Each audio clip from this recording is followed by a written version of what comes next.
teknik industri yang hadir di acara ini. Serta tak lupa juga saya ucapkan selamat datang kepada Bapak Ifat Rahman Huda selaku pembicara pada kuliah tamu hari ini. Pertama-tama, marilah kita panjatkan puji syukur kehadirat Tuhan Yang Maha Esa, karena atas nikmat dan karunia-Nya, kita semua dapat hadir di acara kuliah tamu ini dalam keadaan sehat walafiat. Hadirin yang saya hormati, saya Devi Alfianur, selaku pembawa acara pada kuliah tamu hari ini, izinkan saya untuk membacakan susunan acara pada agenda siang hari ini. Yang pertama akan ada pembukaan, yang kedua foto bersama, yang ketiga pembacaan CV pembicara oleh moderator, yang keempat penyampaian materi oleh pembicara, acara yang kelima yaitu sesi tanya jawab, dilanjutkan dengan review materi oleh moderator, dan yang terakhir adalah penutup. Memasuki acara yang pertama yaitu pembukaan, marilah kita buka acara ini dengan bacaan basmalah bersama. Bismillahirrahmanirrahim. Bismillahirrahmanirrahim. Baik, memasuki acara yang kedua yaitu foto bersama yang akan dipandu oleh panitia. Dimohon untuk kepada hadirin untuk dapat menyalakan kameranya.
Oke, untuk foto dokumentasi ini untuk slide pertama ya.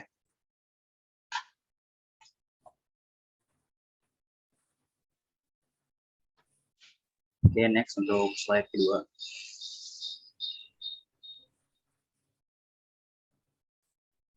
Slide ketiga. Oke, terima kasih. Baik, terima kasih. Memasuki acara selanjutnya, yaitu pembacaan CV pembicara, dilanjut dengan penyampaian materi, sesi tanya-jawab, dan review materi yang akan dipandu secara langsung oleh Pak Katon Muhammad selaku moderator kuliah tamu hari ini. Kepada Bapak Katon Muhammad, waktu dan layar saya persilahkan. Oke, tes cek. Sudah masuk suara saya ya. Terima kasih kepada Devi tadi yang sudah membantu membuka acara kuliah tamu di pagi hari ini. Oke, saya akan coba memberikan informasi terkait dengan CV pemateri. Sebelumnya saya sapa terlebih dahulu Pak Ifat. Bagaimana kabarnya Pak Ifat? Sehat Pak? Alhamdulillah baik, terima kasih Pak Katon. Sehat ya Pak Ifat ya. Meskipun Baik, semalam Argentina kalah begitu ya, tapi ya tidak apa-apa. Masih ada laga kedua, laga ketiga Argentina. Oke. Siap Pak Katon. Ya, saya akan share screen CV pemateri kita di siang hari ini. Jadi beliau bernama Ifat Rahman Huda, SST MT, yang mana pendidikan beliau S1 atau lebih tepatnya D4 ya, Pak Ifat ya. D4 di Polytechnic of Shipbuilding atau kalau bahasa Indonesianya Politeknik Perkapalan Negeri Surabaya, ITS ya, Institut Teknologi 10 November Surabaya pada tahun 2009 dan lulus tahun 2013. Lalu pendidikan S2-nya pada tahun 2016 sampai tahun 2018 di ITS, Teknik Industri, begitu. Institut Teknologi 10 November Surabaya, Fakultas Teknologi Industri, departemennya Teknik Industri, dengan bidang konsentrasinya adalah manajemen kualitas dan manufaktur. Lalu beliau juga memiliki beberapa experience internship mulai dari tahun 2012 di PT Petrokimia Gresik. Ada juga di tahun 2017 di PT Kompotek Internasional Bogor. Lalu beliau juga memiliki beberapa sertifikat mulai dari welding inspector, ada juga Certificate of Achievement Southeast Asia Sales and Leadership Training Course, ada juga TOEFL, lalu Inventory Management, hingga sampai memiliki prestasi memenangkan, begitu ya, memenangkan juara 2, begitu ya, Winner Quality Control Circle, begitu waktu itu di PT Gelora Jaya. Nah, jadi Pak Ifat ini dulu pernah memenangkan suatu Pak Ifat ya, bisa dikatakan lomba ataupun suatu bentuk kompetisi ya, kompetisi di dalam internal perusahaan, begitu ya, di PT Gelora Jaya. Ya, betul. Lalu ada beberapa working experience mulai dari tahun 2013 di PT Lincoln Indowelt pada posisi Technical Sales Engineer. Ada juga pada tahun 2015 sampai 2018 di CV Restutani Production and Marketing, tahun 2019 di PT Gelora Jaya. Di tahun 2020 menjadi part-time lecturer ya. Jadi menjadi part-time lecturer juga di Institut Teknologi dan Bisnis Muhammadiyah Banyuwangi. Di tahun 2021 PT Karana Global Technica sebagai application engineer, dan saat ini beliau juga menjadi seorang senior production supervisor di PT Prima Jaya Mandiri Makmur, dan juga sekaligus sebagai lecturer juga ya Pak Ifat ya.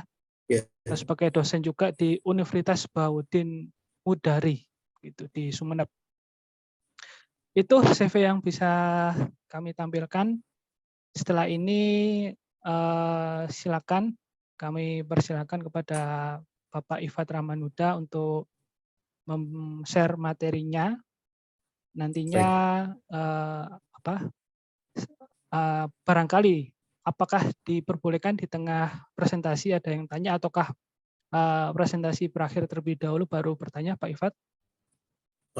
Boleh, nanti kalau ada yang ditanyakan di tengah penyampaian materi silakan langsung ditanyakan saja. Oke, begitu baik, saja, bila Pak. begitu. Oke, baik, bila begitu. Silakan Bapak Ifat Rahman Huda, waktu dan layar kami persilakan. Baik.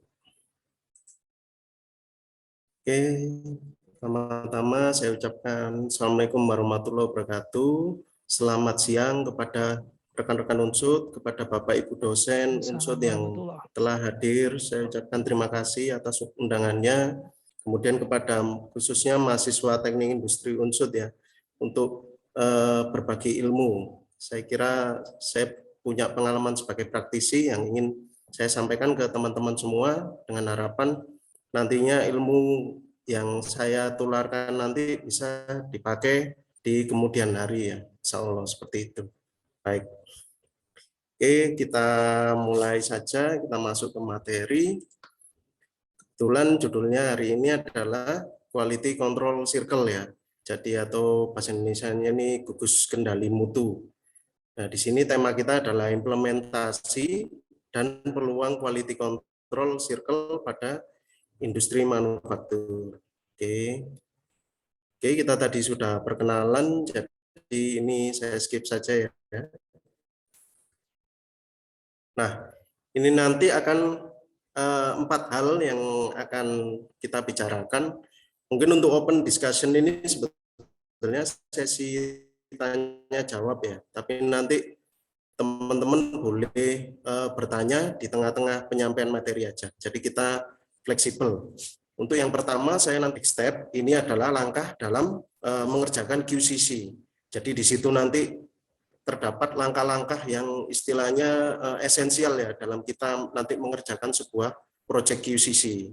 Mulai dari menentukan tema, kemudian bagaimana menentukan targetnya, lalu bagaimana juga analisa kondisinya ya, kemudian juga analisa penyebabnya, lalu rencana penanggulangannya bagaimana, kemudian pelaksanaan penanggulangannya bagaimana, lalu kita sampai ke evaluasi hasil.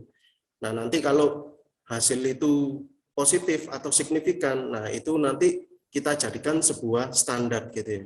Jadi kita punya suatu lompatan juga dalam suatu proses improvement itu. Jadi ketika nanti sudah ada standar, kita nggak akan terjebak pada hal-hal yang sudah lalu gitu ya. Jadi kita akan semakin level up-nya semakin ke atas gitu ya. Nah, nanti standarisasi juga bisa digunakan untuk mengimprove lagi ya. Kita nanti mau mengimprove ke level yang lebih tinggi lagi, nah itu bisa dijadikan sebagai dasarnya. Lalu nanti bahas juga secara singkat ya, ini 7 tools ini mungkin Bapak Ibu dosen juga lebih mengetahui mungkin ya, tapi ini nanti singkat saja karena ini memang ada kaitannya dengan QCC. Kemudian contoh QCC project yang pernah saya kerjakan di PT Gelora Jaya nanti juga akan saya kupas secara singkat ya nanti. Oke, kita masuk. Nah, kita bicara ini dulu ya, definisi QCC. Nah, QCC ini definisinya kelompok karyawan yang terdiri dari 3 sampai 10 orang dari pekerjaan sejenis yang secara sukarela mengadakan pertemuan dengan teratur untuk menemukan, menganalisis, dan memecahkan masalah dalam bidang tugasnya. Nah, jadi memang dalam mengerjakan QCC ini dikerjakan secara berkelompok ya, minimal 3 orang. Karena kalau kita kerjakan secara individu itu hasilnya tidak akan maksimal ya, karena ini seringkali melibatkan beberapa orang dari departemen terkait, karena kita mempunyai dampak dan akibat. Misalnya seperti kita di proses produksi ya, itu kita juga bisa berdampak di inventory, bisa berdampak di project inventory control, kemudian di purchasing gitu ya. Jadi banyak dampak yang timbul dari lini yang menjadi tanggung jawab kita, sehingga kita bisa berintegrasi dan berkontribusi bersama dengan rekan-rekan dari departemen lain gitu ya. Intinya untuk mendapatkan persepsi yang betul-betul aktual ya. Jadi nggak sekedar bukan istilahnya kabar burung gitu ya, tapi kita validasi bersama-sama. Nanti termasuk juga kita mengadakan istilahnya genba gitu ya, ke lapangan untuk melihat apakah yang dilaporkan di atas kertas itu sesuai dengan di lapangan atau tidak gitu ya. Oke. Kita lanjut. Nah, di sini ada 8 langkah ya dalam aktivitas QCC. Nah, sebaiknya dalam kita nanti mengerjakan QCC itu mengikuti kaidah ini ya, karena itu akan mempermudah kerja kita dan juga lebih mengarahkan kinerja kita itu secara teratur gitu ya. Jadi kita nggak acak gitu ya. Meskipun pada implementasinya di perusahaan itu seringkali perusahaan yang baru memulai aktivitas QCC itu biasanya melaksanakannya secara acak gitu ya. Jadi kadang-kadang dia belum menentukan tema tapi sudah melihat kondisi dulu gitu ya. Terus kadang-kadang dia mungkin berpikir, oh ini bisa ditanggulangi dengan cara seperti ini gitu. Jadi stepnya kadang terbalik. Nah, akan tapi itu memang sudah wajar ya, tidak semua orang memiliki pemikiran yang sama. Tapi alangkah baiknya kita mengikuti kaidah yang sudah dibuat ini ya. Jadi untuk langkah pertama itu kita biasanya menentukan tema dulu ya. Situ mencari pokok masalahnya, misalnya problem apa yang ada di situ, kemudian bersama rekan-rekan yang lain didiskusikan apakah ini kira-kira bisa menjadi topik yang prioritas gitu ya. Karena kan yang namanya masalah nggak mungkin 1-2, tapi bisa lebih dari itu gitu ya. Hanya saja kita cari yang mana yang prioritas mau kita ambil gitu. Dengan juga istilahnya data-data yang sudah tersedia. Nah, itu lebih baik daripada kita terjun ke lapangan misalnya mencari data yang baru, itu kadang-kala lebih memboroskan waktu ya. Tapi kalau memang diberi durasi yang cukup oleh perusahaan, nah itu kita lakukan saja. Tapi kalau durasinya pendek, kita sebaiknya gunakan data-data yang sudah ada. Dan itu kita cross-check ke lapangan gitu ya, kebenarannya. Oke, terus menyiapkan data-data, lalu menentukan target ya. Nah, target ini harus terukur. Berarti kalau terukur ini ada angkanya gitu ya. Jadi angkanya kita harus tahu apakah ini sudah sesuai standar atau belum, atau di bawah standar. Kalau kita belum punya standar, kita bikin dulu standar gitu ya. Atau SOP atau instruksi kerja seperti itu. Jadi harus ada landasan yang kita istilahnya kita injak dulu ya sebelum kita menentukan target itu. Kemudian juga action plan-nya, time base-nya itu berapa lama. Itu kita harus realistis ya. Misalnya dikasih waktu ini cuma 1 bulan. Nah itu kita berarti nggak bisa muluk-muluk gitu ya. Dalam istilah targetnya itu nggak bisa muluk-muluk. Kita ambil sedikit improvement. Tapi kalau kita diberi jangka waktu yang panjang, nah itu kita bisa menggunakan apa istilahnya waktu tadi untuk mengerjakan proyek yang lebih signifikan gitu ya hasilnya. Itu nanti kita bahas satu-satu. Lalu ada analisa kondisi, cek by Genba itu ya, kita studi ke lapangan, kita turun memvalidasi informasi yang masuk, apakah sudah sesuai, karena sebagai orang teknik industri juga kita harus memahami situasi lapangan dan menurut pengalaman saya, kita memang nggak boleh terlalu gampang percaya, karena validasi data itu sangat diperlukan. Jadi kita harus sesekali secara random kita ngecek ke lapangan gitu. Ya mungkin bukan maksud dari yang memberi informasi untuk memberi informasi yang keliru, tapi kadang-kadang bisa juga misinterpretasi ya. Kita minta A, ternyata sama orang di lapangan dikasih B. Nah kayak gitu, itu harus diantisipasi gitu ya. Kemudian mencari abnormalitas. Nah, abnormalitas ini bisa kita lihat dari kalau kita punya standar gitu ya. Ketika sesuatu itu keluar dari standar, nah itu saatnya kita cek gitu ya. Oh, berarti ini ada anomali di misalnya di lini produksi assembly ini gitu. Nah, itu lalu bisa kita jadikan data untuk dianalisa gitu ya. Kemudian analisa penyebab, ya ini selalu ya biasanya menggunakan 5-way analysis ya.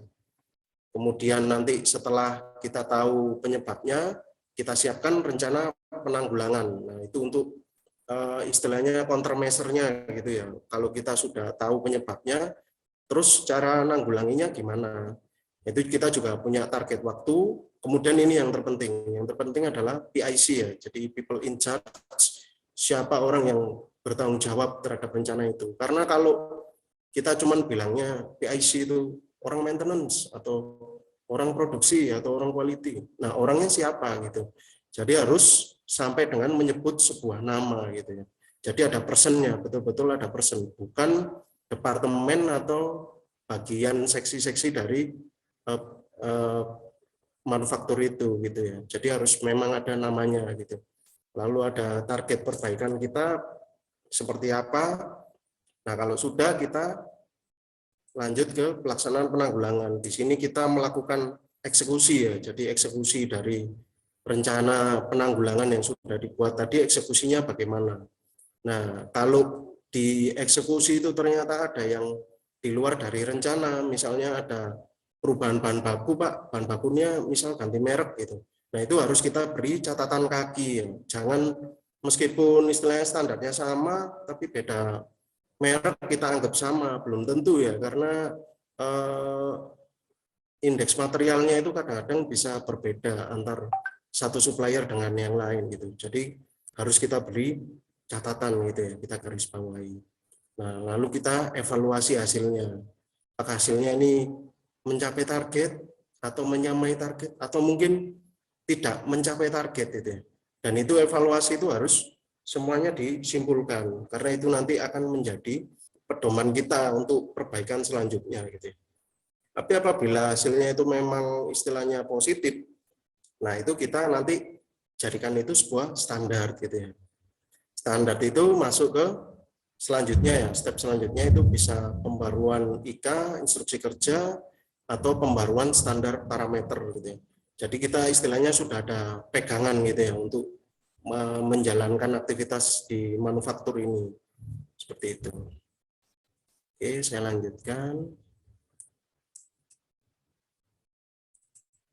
Nah, kemudian gimana ya Pak kita cara menentukan tema gitu ya. Nah, itu kalau menentukan tema itu biasanya kita mengambil salah satu masalah yang jadi prioritas ya dari beberapa masalah di lokasi kerja circle. Circle itu maksudnya masih ada hubungannya gitu ya. Baik dari produksi itu masih ada hubungannya dengan inventory atau ada hubungannya dengan orang quality gitu ya. Atau ada hubungannya dengan orang maintenance. Semakin banyak dia berhubungan dengan lini yang lain itu berarti masalahnya semakin besar gitu ya. Kita harus mencari akar masalahnya supaya pekerjaan kita itu nanti bisa tuntas gitu ya. Nah, kalau biasanya itu setelah dilakukan QCC ternyata kok masalahnya terulang lagi. Nah, itu bisa jadi akar masalahnya itu bukan yang valid. Jadi seperti akar masalah yang palsu gitu ya. Jadi bukan itu sebetulnya masalahnya. Nah, itu harus dievaluasi lagi, kita ulang lagi gitu ya. Dan di sini yang dipertimbangkan itu faktornya banyak ya. QCD kalau saya di praktisi itu ya, itu yang biasa dipakai ini. QCD SMP ya. Jadi quality, cost, delivery, safety, moral, dan productivity gitu ya. Nah, yang mungkin teman-teman sudah tahu ya, ini beberapa yang saya mau singgung di sini itu salah satunya seperti moral ini ya. Moral ini kebanyakan tidak dianggap sebagai faktor yang signifikan. Padahal sebetulnya kalau kita punya pengalaman di industri, itu moral itu dampaknya besar ya. Jadi kadang-kadang kayak terlalu banyak reject, terlalu banyak komplain gitu ya. Itu akhirnya menyebabkan semangat bekerja dari teman-teman gitu itu menjadi menurun gitu ya. Terus juga kadang jenjang karir, kemudian jarangnya pelatihan itu juga menurunkan moral gitu ya. Terus ini mungkin yang menjadi catatan juga ya, itu ada istilah kalau di industri itu ABS gitu ya, asal Bapak senang. Nah, itu juga masalah moral sebetulnya. Karena kadangkala sebagai bawahan karena dia takut dimarahi gitu ya. Dia kadangkala itu berani memanipulasi data atau laporan gitu ya. Sehingga istilahnya orang manajemen jadinya ternyata di bawah aman kok, nggak ada apa-apa gitu. Nah, itu padahal anak buah kita itu kadang-kadang mereka karena takut gitu ya, takut terhadap sanksi dari manajemen. Nah, padahal seperti itu nggak boleh. Itu juga termasuk kerusakan istilahnya apa ya, moralnya menjadi masalah gitu ya. Padahal seharusnya seperti itu nggak perlu ditutupi ya, dilaporkan. Karena dengan kejujuran dilaporkan, itu nanti kita bisa perbaiki bareng-bareng. Istilahnya kalau luka itu lukanya benar-benar tahu gitu. Seperti ini berarti harus diobati seperti ini. Tapi kalau dimanipulasi kita nggak tahu gitu ya. Ini yang benar, yang sakit yang mana, ini di bagian sebelah mana. Nah, seperti itu. Jadi kadang-kala untuk teman-teman di industri itu memang harus mempunyai moral yang baik gitu ya.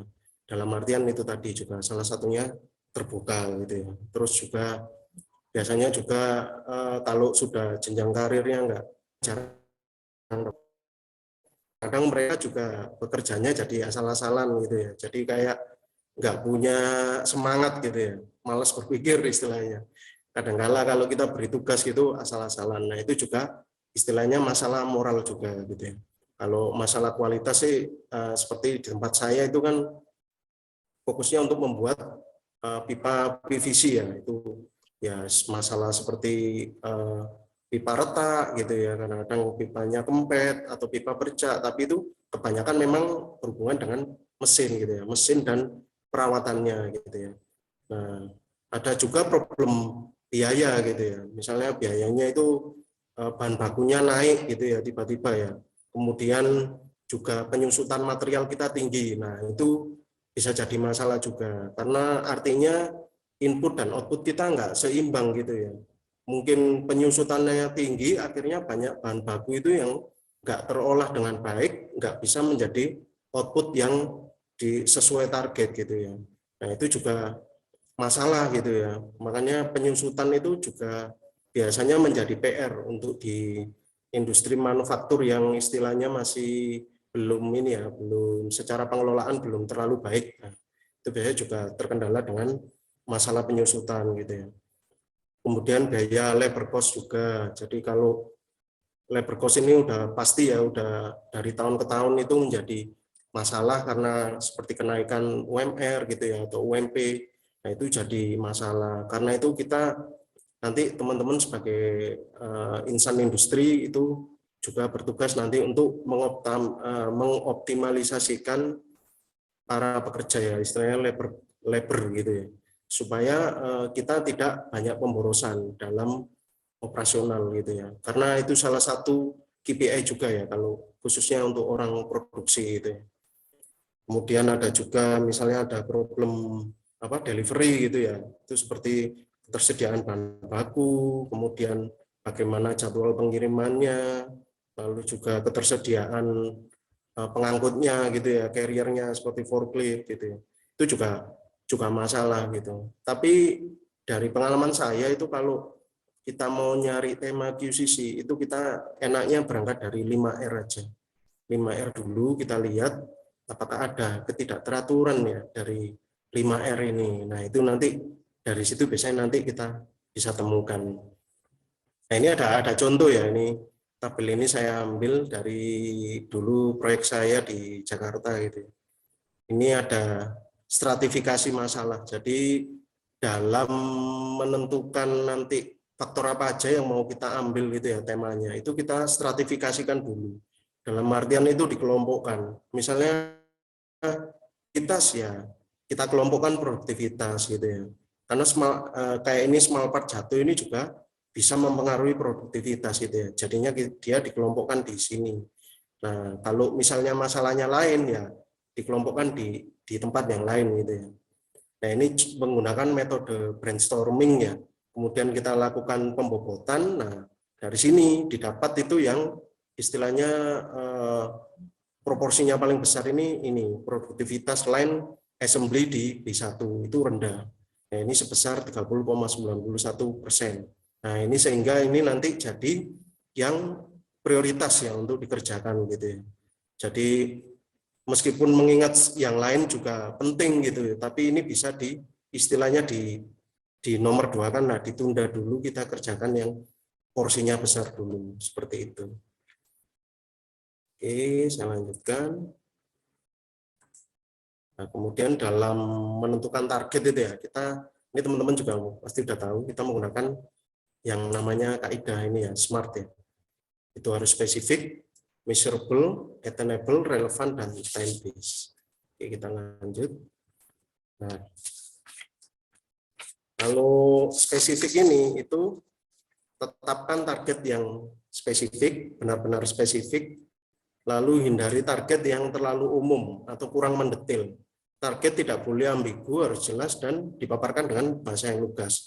Nah, spesifik ini didasari pemikiran yang realistis demi tercapainya target. Jadi misalnya untuk kita dikasih tugas itu ya, misalnya menaikkan produktivitas sebesar 50% di semua lini, waktunya 1 bulan. Nah, itu namanya nggak masuk akal ya. Itu nggak realistis gitu ya. Tapi ketika kita diganti misalnya waktunya dikasih 5 bulan untuk semua lini produktivitas 50%. Nah, itu bisa jadi menjadi realistis. Meskipun kita nanti mungkin nggak mencapai target, tapi kita ada kemungkinan mendekati target kita. Nah, itu sudah sesuai ya menurut saya dengan kaidah ini.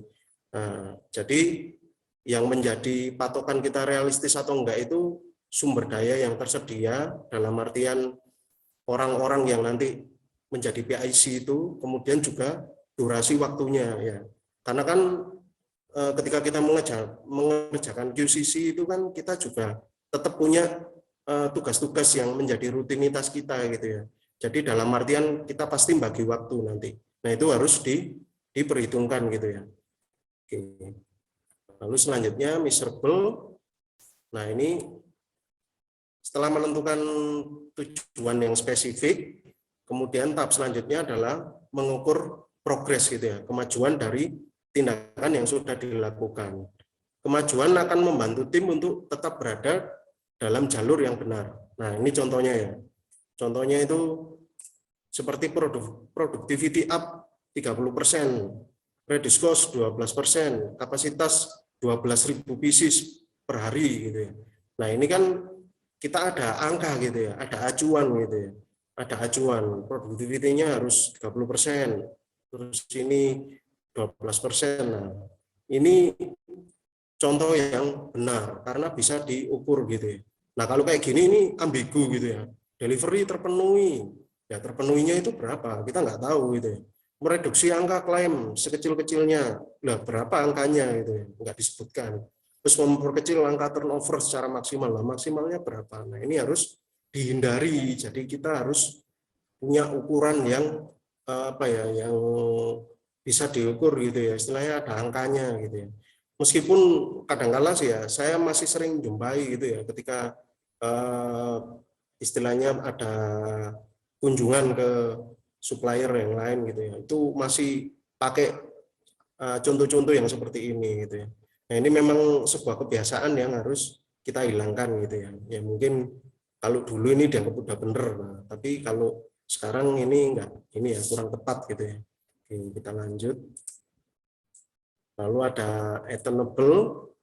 Nah, poin ketiga ini menekankan bahwa target harus realistis dan dapat dicapai. Artinya target tidak boleh dibuat terlalu mudah untuk performa standar tim Anda dan juga tidak boleh terlalu sulit sehingga terasa mustahil untuk dicapai. Nah, ini jelas ya. Jadi tadi itu ya mempertimbangkan sumber daya juga yang ada di perusahaan kita gitu ya. Siapa PIC-nya, durasi waktunya berapa lama, kemudian nanti berapa banyak kita pertemuan gitu ya istilahnya untuk melaksanakan eksekusi dari QCC ini. Nah itu juga istilahnya harus dipertimbangkan. Jadi seringkali itu anggota senior sama junior itu punya pemahaman yang berbeda ya tentang lingkungan kerja. Itu memang berdasarkan pengalaman di lapangan seperti itu. Jadi kadang senior itu melihat, tapi sebetulnya sebuah perbedaan itu bagus ya kalau kita bisa mengkombinasikan pendapat itu ya. Karena seorang senior itu biasanya dia punya pengalaman gitu ya. Sedangkan junior juga nggak kalah. Junior itu kalau saya bilang mereka lebih update gitu ya ilmunya. Secara keilmuan mereka lebih update. Jadi ketika senior dan junior ini dipasangkan, harusnya itu bisa menghasilkan sinergi yang baik gitu ya. Makanya seringkali tim QCC itu biasanya ada senior, ada junior gitu. Jarang kalau junior semua atau senior semua malah nggak mungkin gitu ya. Biasanya dikombinasikan karena harus ada yang menjadi mentor gitu ya. Nah itu jadinya jadi baik gitu. Oke kita lanjut. Nah, kalau relevan ini itu kaitannya dengan target yang relevan jika tercapai akan mendorong tim, departemen, dan organisasi lebih maju. Sebuah target yang mendukung atau selaras dengan target-target lainnya akan dianggap sebagai target yang relevan. Nah, itu tadi ya, ini melibatkan antar departemen juga. Jadi sehingga departemen yang lain itu ketika melihat targetnya, ini juga berdampak nih di tempat saya, ini juga jadi KPI di tempat saya. Nah, itu menimbulkan moral mereka jadi naik gitu ya, jadi semangat. Beda lagi kalau ternyata mereka diajak bekerja sama, tapi ternyata targetnya nggak terlalu berdampak di departemen dia. Dia pasti akan ini ya, pikirannya, wah nggak signifikan di tempat saya, buat apa saya ngoyo-ngoyo seperti itu ya. Jadi itu juga harus dipikirkan gitu ya. Nah, kaitannya itu biasanya misalnya kayak di kalau ada PHK gitu ya. Nah, itu masalah yang diangkat itu sebaiknya adalah efisiensi gitu ya. Istilahnya menghilangkan waste yang ada di lapangan. Tapi bukan malah kita ambil tema yang misalnya optimalisasi lini kerja gitu ya. Misalnya yang nanti dampaknya ke ngurangi orang. Nah, itu seperti itu contohnya. Jadi kita juga harus punya tanggung jawab moral ya. Istilahnya kalau saya sebagai seorang supervisor itu saya juga nggak mau kalau anak buah saya itu istilahnya sampai kena PHK gitu ya. Kalau bisa itu kita efisiensi di lini produksi. Nah, anak buah kita nanti kalau ada kelebihan tenaga, kita puter ke departemen yang lain gitu, tenaganya biar diserap gitu. Jadi jangan malah kita reduksi mereka gitu ya. Kecuali kalau memang perusahaan sudah dalam fase yang menurut saya emergensi gitu. Nah, itu baru ke arah situ. Tapi kalau secara moral kita sebagai orang produksi tetap harus istilahnya melindungi ya anak buah kita gitu. Karena mereka juga punya tanggung jawab gitu ya. Oke, kita lanjut. Nah, time base ini penting ya, ini juga kritikal. Ini adalah bagian dari filosofi SMART ya, yang melindungi target dari serangan krisis sehari-hari yang biasa terjadi dalam organisasi. Target dengan tenggat waktu akan menimbulkan urgensi. Nah, urgensi ini penting ya, karena itu tadi, kita kan di tempat kerja itu ada rutinitas ya. Nah, kalau kita nggak ada urgensi, itu seringkali kita menjadi lupa gitu ya. Lupa, akhirnya nggak jalan, akhirnya terlupakan gitu ya. Ya istilahnya sometime later became never gitu. Pertamanya lupa, lama-lama lupa beneran gitu. Nah, itu harus kita jadikan sebuah urgensi gitu ya. Karena itu alarm dari kita punya pekerjaan, jadi harus diselesaikan di luar rutinitas kita gitu ya. Nah, ini biasanya juga PR gitu ya, apalagi orang yang mungkin di pekerjaannya itu terlalu dia terlalu fokus gitu ya. Jadi kadang-kadang sampai susah diajak meeting. Nah, kayak gitu-gitu contohnya. Jadi ini menjadi penting gitu ya, timepiece ini. Nah, ini kita masuk ke analisa kondisi. Nah, analisa kondisi itu di sini adalah hasil pengamatan, melihat langsung di lapangan dan mengumpulkan data. Bisa juga breakdown detail permasalahan dalam kurung area atau waktu gitu. Kemudian bisa juga akibat yang ditimbulkan terukur dan bisa dijelaskan hubungannya gitu ya. Nah, ini kalau pengamatan di lapangan ini istilahnya ya Genba itu ya. Itu melihat langsung kondisi di lapangan untuk ngecek kevalidan laporan atau melakukan pengamatan di TKP gitu ya. Itu biasanya paling gampang itu ya, kalau kita melakukan Genba itu kita cek seperti lead time-nya, cycle time-nya, kemudian kapasitas mesin kita bagaimana. Nah, itu kita cocokkan dengan laporan yang ada gitu ya. Karena kadang-kadang itu yang namanya di perusahaan ketika target nggak terpenuhi, kadang ada orang yang dengan enaknya bilang, oh ini waktunya kita beli mesin baru gitu. Nah, kalau kita mau beli mesin baru itu juga harus ada alasannya gitu ya. Kapasitas kita berapa, kemudian kemampuan mesin itu bagaimana. Itu semua harus kita hitung gitu ya. Terus cycle time-nya produk kita juga bagaimana. Itu semua nanti ada kaitannya. Jadi nggak ujuk-ujuk target nggak terpenuhi kita langsung memutuskan untuk beli mesin gitu ya. Itu cara yang menurut saya nggak benar ya. Jadi harus beli mesin juga harus ada alasannya gitu ya. Karena namanya kadang-kadang kita nggak tahu, mungkin orang di departemen lain mungkin ada yang kebucu mungkin sama supplier atau bagaimana. Nah, tapi kita sebagai orang produksi kita harus benar-benar tahu apa kebutuhan kita gitu ya. Jadi nggak boleh sembarangan. Lalu kalau breakdown detail permasalahan ini biasanya kita lakukan dengan mengecek dokumen ya. atau check sheet yang ada di lapangan. Kemudian data-data yang berkaitan dengan sebab akibat, itu biasanya datanya yang punya supervisor atau kadang foreman itu juga ada. Itu harus kita cek. Lalu kalau ada juga itu Pareto diagram ya, itu kita cek juga. Nanti di situ kita bisa menemukan masalah mana yang penting ya, terus harus diselesaikan lebih dulu, terus masalah mana yang mungkin bisa ditunda lebih dulu gitu ya. Nah, kalau contohnya misalnya kayak ini gambar ini adalah proses ekstruksi ya di pembuatan pipa PVC gitu ya. Nah, kadang-kala itu ada masalah di istilahnya misalnya pipanya kempet gitu ya. Pipa kempet itu dalam artian pipa itu kan harusnya berbentuk round gitu ya. Tapi dia ternyata bentuknya menyusut gitu ya. Nah, itu kenapa? Nah, itu harus kita cek. Misalnya ada yang ngomong, "Oh, itu vakumnya, Pak.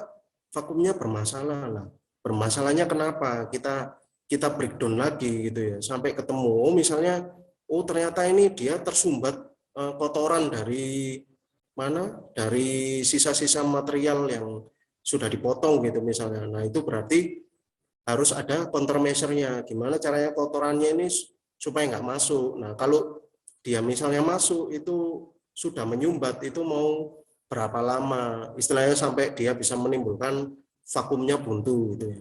Jadi harus ada pembersihan berkala atau bagaimana. Nah, itu adalah contoh-contohnya. Jadi kita harus bisa membreakdown masalah itu tiap area itu dengan detail gitu ya. Dan memang kalau di manufaktur itu yang menjadi seringkali kadang-kadang sulit itu adalah melakukan fungsi kontrol ya. Jadi kadang kita sudah memberi instruksi, sudah kita istilahnya kita percaya gitu ya, tapi ternyata nggak dijalankan. Nah, itu juga jadi masalah. Jadi kita juga harus bisa mengontrol gitu ya. Nah, kalau saya biasanya mengontrol itu pertama memang kita harus bisa lebih mengenal anak buah kita dulu ya. Nanti kalau kita sudah kenal, tahu karakternya, nanti ada beberapa yang bisa membantu kita untuk mengontrol teman-teman yang lain gitu ya. Jadi kita nggak boleh one man show, kita nggak boleh bertindak sendiri, kita harus manfaatkan fasilitas yang ada, termasuk anak buah kita itu bisa kita pekerjakan gitu ya. Kita kasih tugas istilahnya seperti itu. Oke. Mungkin ada yang ditanyakan teman-teman sebelum saya lanjutkan. Iya, barangkali ada yang mau bertanya di pertengahan materi, rekan-rekan mahasiswa, atau dilanjut terlebih dahulu? Sepertinya, ya sepertinya dilanjut terlebih dahulu, Pak Ifat. Maaf, Pak Katon, saya mau tanya, ini nanti materi sampai jam berapa ya? Kurang lebih 60 menit, jadi tadi kita start sekitar 13.25. Jadi kemungkinan nanti 14.25 masih ada sekitar 20 menit. Oh, baik. Oke. Kalau gitu saya sesuaikan ritmenya ya, biar nggak terlalu molor kita nanti. Oke. Ya. Nah, oke, saya lanjutkan. Nah, ini untuk contoh ya, ini contoh Genba ini. Nah, ini di sini ada temuan seperti ini ya. Jadi ini contoh, ini ada palet, kemudian palet ini ditumpuk berhimpitan dengan palet yang lain. Nah, ini bisa menimbulkan barang rawan campur gitu ya. Istilahnya nanti ada barang yang bisa hilang atau mungkin keselip gitu ya.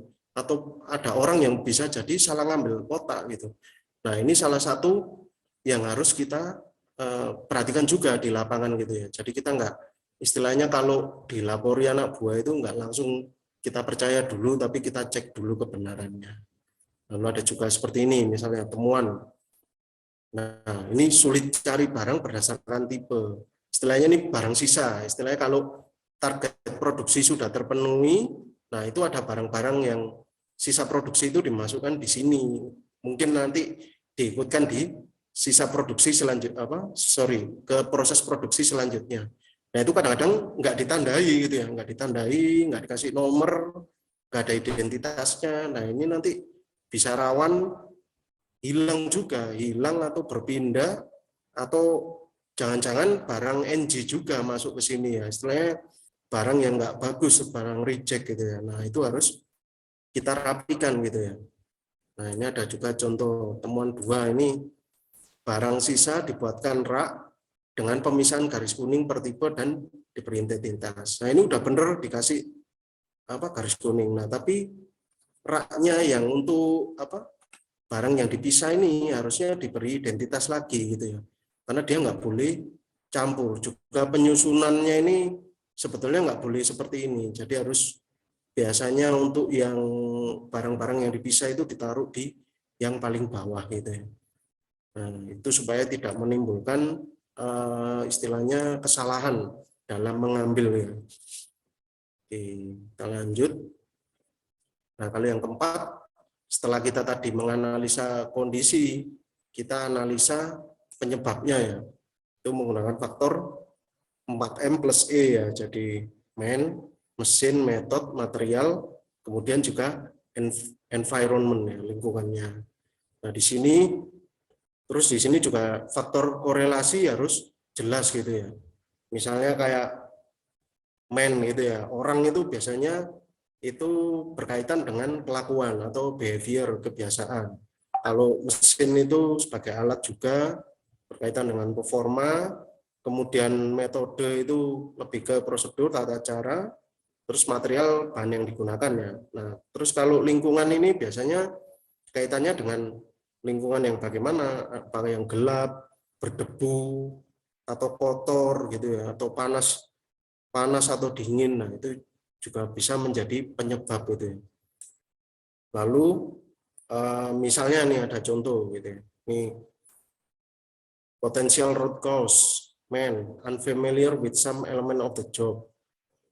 Nah, itu corrective action-nya itu bisa train of unfamiliar element. Jadi melatih dia terhadap elemen ini yang tidak terbiasa. Ini biasanya contohnya kayak misalnya ada orang yang biasa dia motong pekerjaannya. Terus tiba-tiba dia disuruh ngelas gitu. Nah, itu kan nggak bisa. Biasanya dia kagok gitu.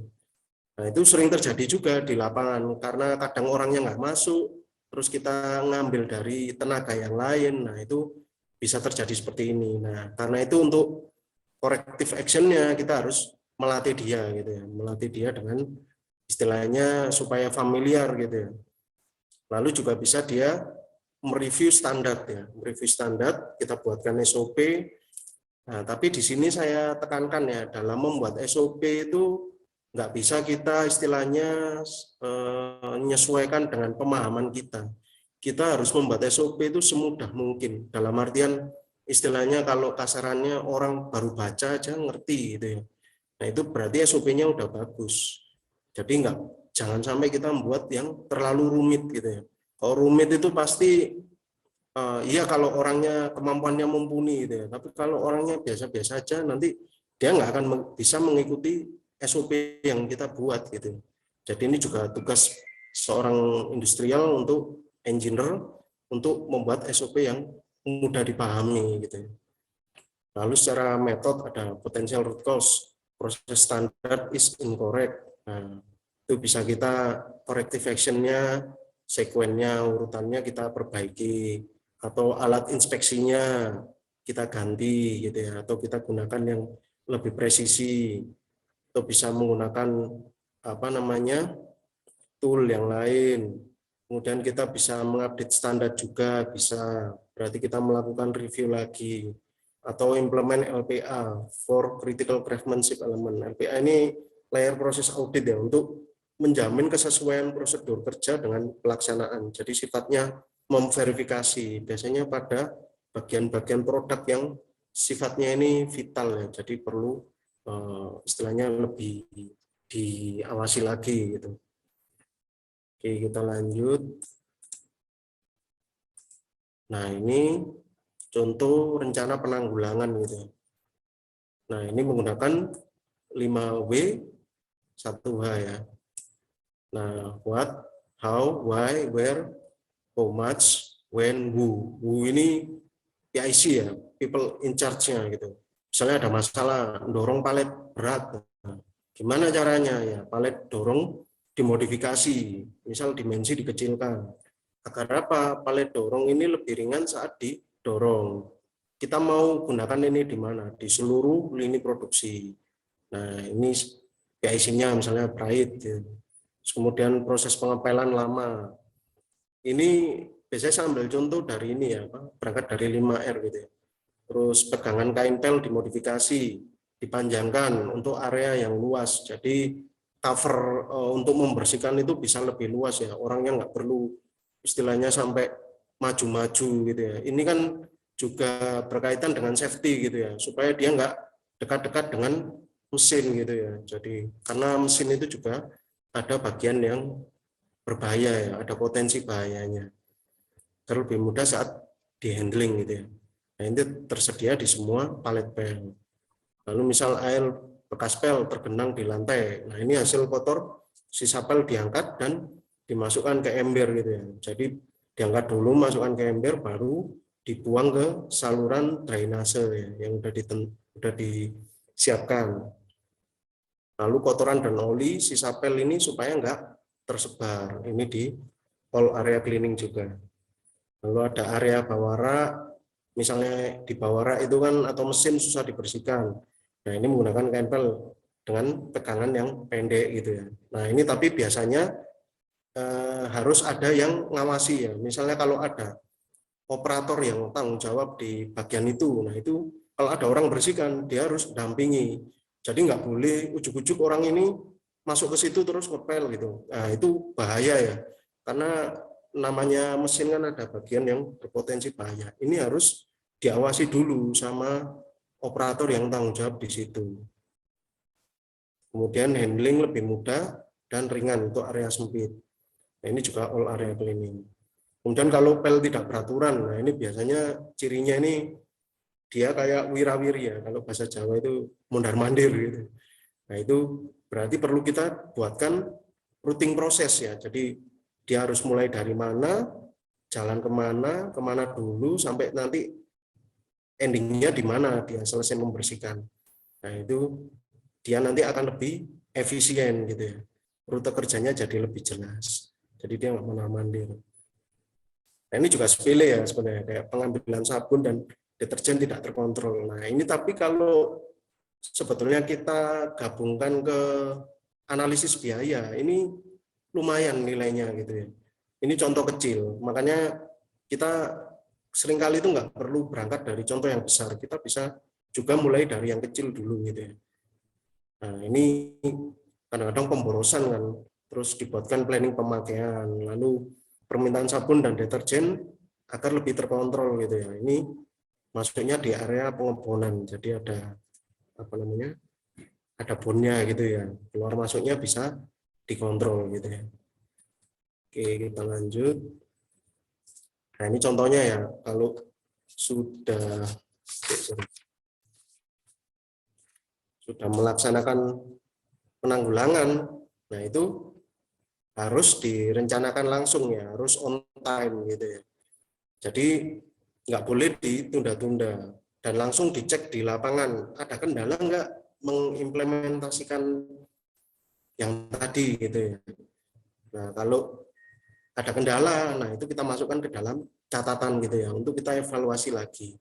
Dan ini contohnya tadi ya, kalau palet dorong terlalu besar, nah ini palet dorongnya dikecilkan, dimodifikasi. Nah, akhirnya pergerakan material handlingnya jadi lebih mudah ya, lebih enak, signifikan. Jarang ada keluhan dari operator gitu ya, istilahnya operator jadi lebih mudah pekerjaannya. Lalu gagang karet, kain pel pendek, nah ini kain pel dipanjangkan, ini tinggal dipotong, kemudian disambung lagi ya, bisa menggunakan istilahnya dipasang skru gitu ya. Nah, ini bisa. Jadi seringkali kita modifikasi itu nggak harus beli ya, jadi kita manfaatkan aja alat-alat yang ada gitu ya. Itu yang bagus, memang harusnya seperti itu. Jadi kita bisa gunakan dari mungkin limbah atau mungkin barang-barang bekas yang udah nggak dipakai, nah itu kita gunakan gitu ya. Jadi nggak harus beli gitu ya. Kalau beli itu namanya menurut saya sih bukan solusi gitu ya. Kecuali memang alatnya itu khusus gitu ya. Nah itu kita harus beli gitu ya. Lalu ini saya masukkan ke dalam ember gitu ya. Jadi biar apa istilahnya nggak berantakan gitu ya. Soalnya kan biasanya ini kalau nggak diserok itu sama dia didorong-dorong ya sampai ke arah drainase gitu ya. Nah, itu menimbulkan potensi bahaya karena area yang terdampak genangan ini jadi banyak, licin lah istilahnya. Nah, itu makanya dilakukan countermeasure seperti ini. Nah, terus kita masuk, ini contoh evaluasi hasil. Nah, di sini setiap penyimpangan itu dianalisa ya, ulang dan diadakan penanggulangan tambahan atau susulan. Data diberi penjelasan hubungan penanggulangan dengan tren yang ada di data. Lalu yang dievaluasi adalah hasil kerja dan perubahan anggotanya. Penekanan pada usaha yang dilakukan, hasil yang dicapai.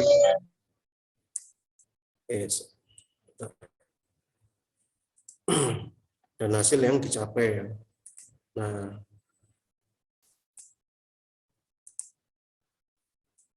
Nah, di sini itu maksudnya evaluasi hasil ini adalah tercapainya target atau tidak gitu ya. Nah, itu tadi kalau tercapai kita jadikan standar.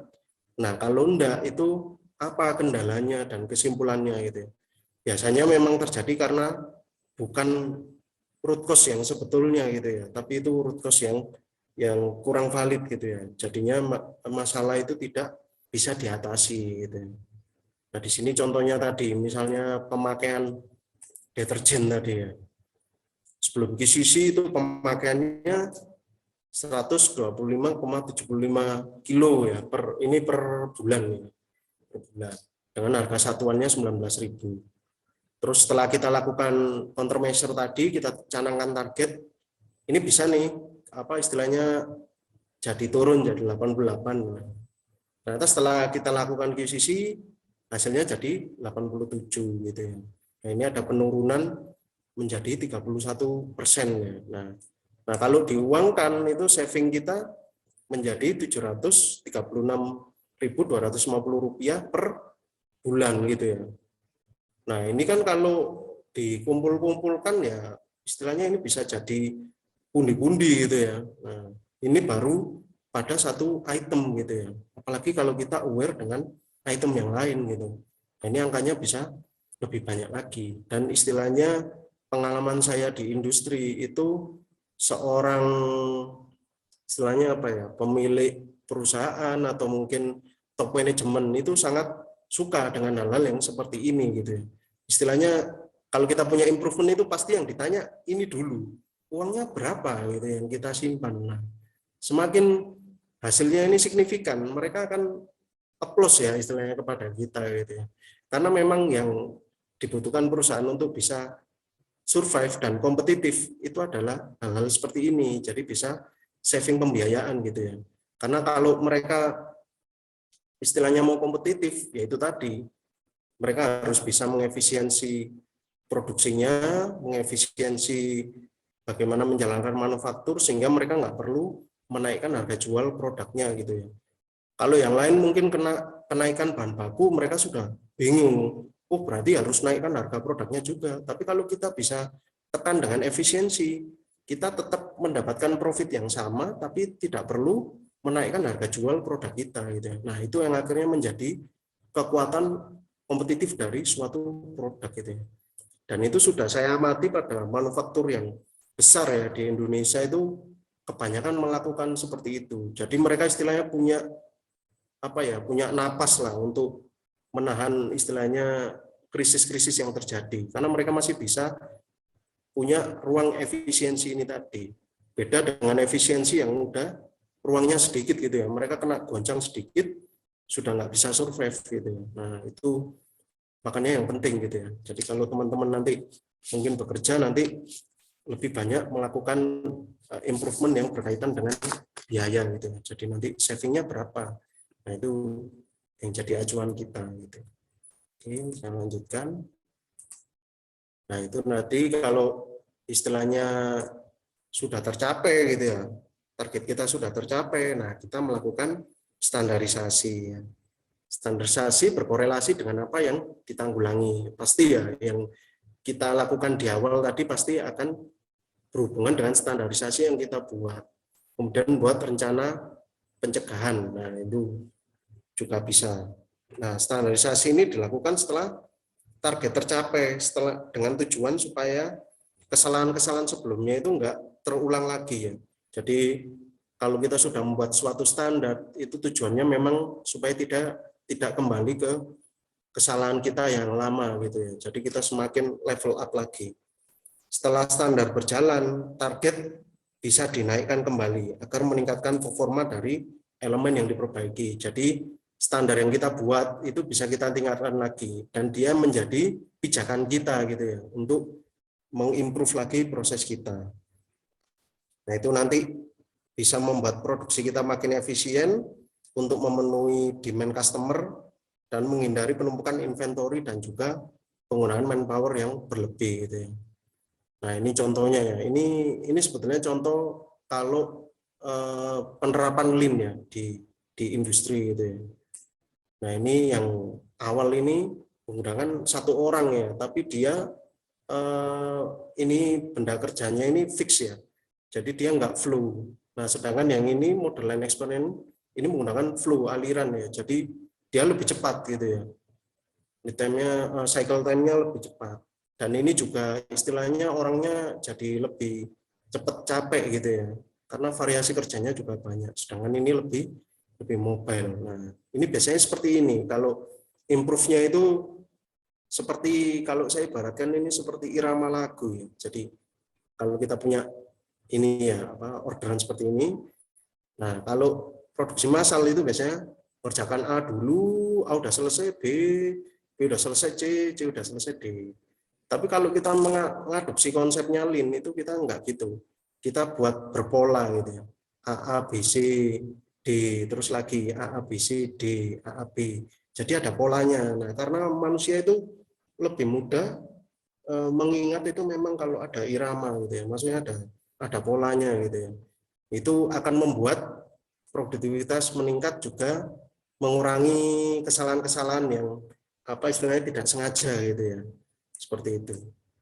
Oke, saya lanjut. Nah, ini nanti teman-teman bisa pelajari ya. Ini hubungan X-step sama 7 tool ya. Ini sangat sering sekali digunakan di industri ya. Kayak tadi misalnya menentukan pokok permasalahan gitu ya. Nah, itu kita bisa menggunakan toolnya ini, check sheet, stratifikasi, kemudian Pareto diagram, grafik, kemudian histogram. Makanya kalau biasanya suatu perusahaan itu mengadakan QCC dan misalnya ada istilahnya konsultan yang dipanggil gitu ya. Nah, itu yang dicari ini dulu. Ada nggak ini? Nah, kalau nggak ada ya harus bikin gitu ya. Harus bikin kalau nggak ada. Karena ini nanti menjadi acuan ya untuk kita mengerjakan QCC-nya. Lalu bahas penyebabnya. Kemudian di sini ada tujuannya mencari penyebab dan problem yang dibahas. Ini ada sumbang saran untuk menganalisa sebab akibat buat diagram tulang ikan. Diagram tulang ikan atau fishbone diagram. Kemudian ada menguji sebab. Ini pakai check sheet juga, Pareto diagram. Rencana perbaikan tadi ya, W+1H, 5W+1H. Terus kita buat matriks. Permasalahannya apa, ditanggulangi, bagaimana, kapan, dan di mana. Kemudian penanggulangan itu penjelasan dengan gambar, atau uraian tindakan yang dilaksanakan. Kemudian evaluasi hasil juga menggunakan check sheet dan Pareto diagram. Jadi kita bandingkan dengan yang di awal itu ya, seberapa signifikan. Jadi bisa kita ukur. Nah, kalau sudah berhasil achieve, kita buat standarisasi, membakukan prosedur sehingga membuat standar kerja, flow, atau membuat Bakayuke, anti salah. Kemudian lanjut ke masalah berikutnya. Nah, ini untuk mengimprove lagi ya. Seperti itu. Jadi berputar terus gitu ya, berputar terus. Sampai akhirnya nanti itu mungkin improvementnya itu kalau kita bilang sebetulnya nggak signifikan, tapi berarti itu sudah tanda bahwa improvement yang kita lakukan itu makin mendekati sempurna gitu ya. Nggak mungkin sempurna, tapi semakin mendekati sempurna. Nah, itu kalau seperti itu pekerjaan kita sudah mudah gitu ya. Seperti itu. Nah, ini ada kata-kata having no problem is the biggest problem of all ya. Ini dari Taichi Ono, Bapak Toyota ya, Bapak Toyota. Jadi ini kaitannya dengan bagaimana kalau kita melakukan genbay atau pengecekan lapangan. Kalau saya bilang sih filosofinya itu kita kalau di lapangan itu harus suuzon gitu. Jadi kita harus suuzon, berpikir jelek gitu ya. Dalam artian jangan sampai kita mikir kayak nggak ada masalah ini, aman-aman aja.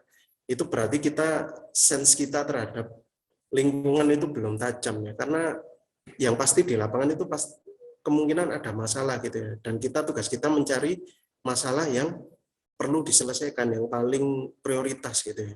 Jadi kadang-kadang kita memang harus punya prasangka dulu gitu ya. Nah, jangan sampai having no problem lah. Kita jadi nggak bisa menjalankan QCC tadi gitu ya. Akhirnya kita udah nganggap oh ini udah paling baik gitu. Akhirnya nggak ada aksi gitu ya. Nah, ini saya ambil contoh di Wismilak Project ya. Ini karena proyek pertama saya dan juga istilahnya pertama kali diadakan di sana juga. Jadi biar teman-teman tahu gitu ya, bahwa sebetulnya QCC itu nggak serumit itu ya. Bisa sederhana seperti ini aja sudah bisa jadi acuan gitu ya. Nah, ini kebetulan di perusahaan rokok saya nggak menyarankan ya, maksudnya nggak mengkampanyekan rokok juga, ini hanya sebagai contoh ya. Di sini kebetulan di sini di divisi factory pabrik ya, karena mereka juga punya trading. Lalu di departemennya primary ini dia yang mengolah tembakau dari petani itu yang sudah dalam bentuk box itu menjadi sebuah bancuran. Jadi bancuran itu kalau teman-teman tahu isinya rokok itu ya. Nah, itu nanti diolah di departemen yang namanya secondary. Secondary itu nanti mengisi membuat rokok yang sudah dalam bentuk batangan gitu ya. Tapi kalau primary kita hanya bikin bancurannya aja, bikin isinya gitu. Ini di departemen primary production, lininya lini blending. Blending ini jadi tadi tembakau yang sudah diolah, sudah dipotong-potong, dirajang, kemudian dipanasi, di mixer, kemudian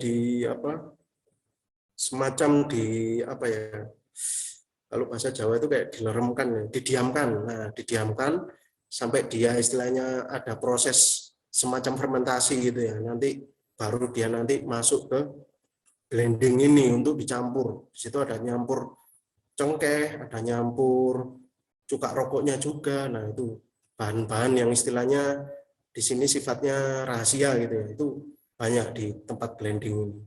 Sampai dia nanti menjadi bancuran gitu ya. Nah, di sini tema yang diambil itu merubah kemasan blend SKM DM 090 dari box C48 menjadi tobacco bin.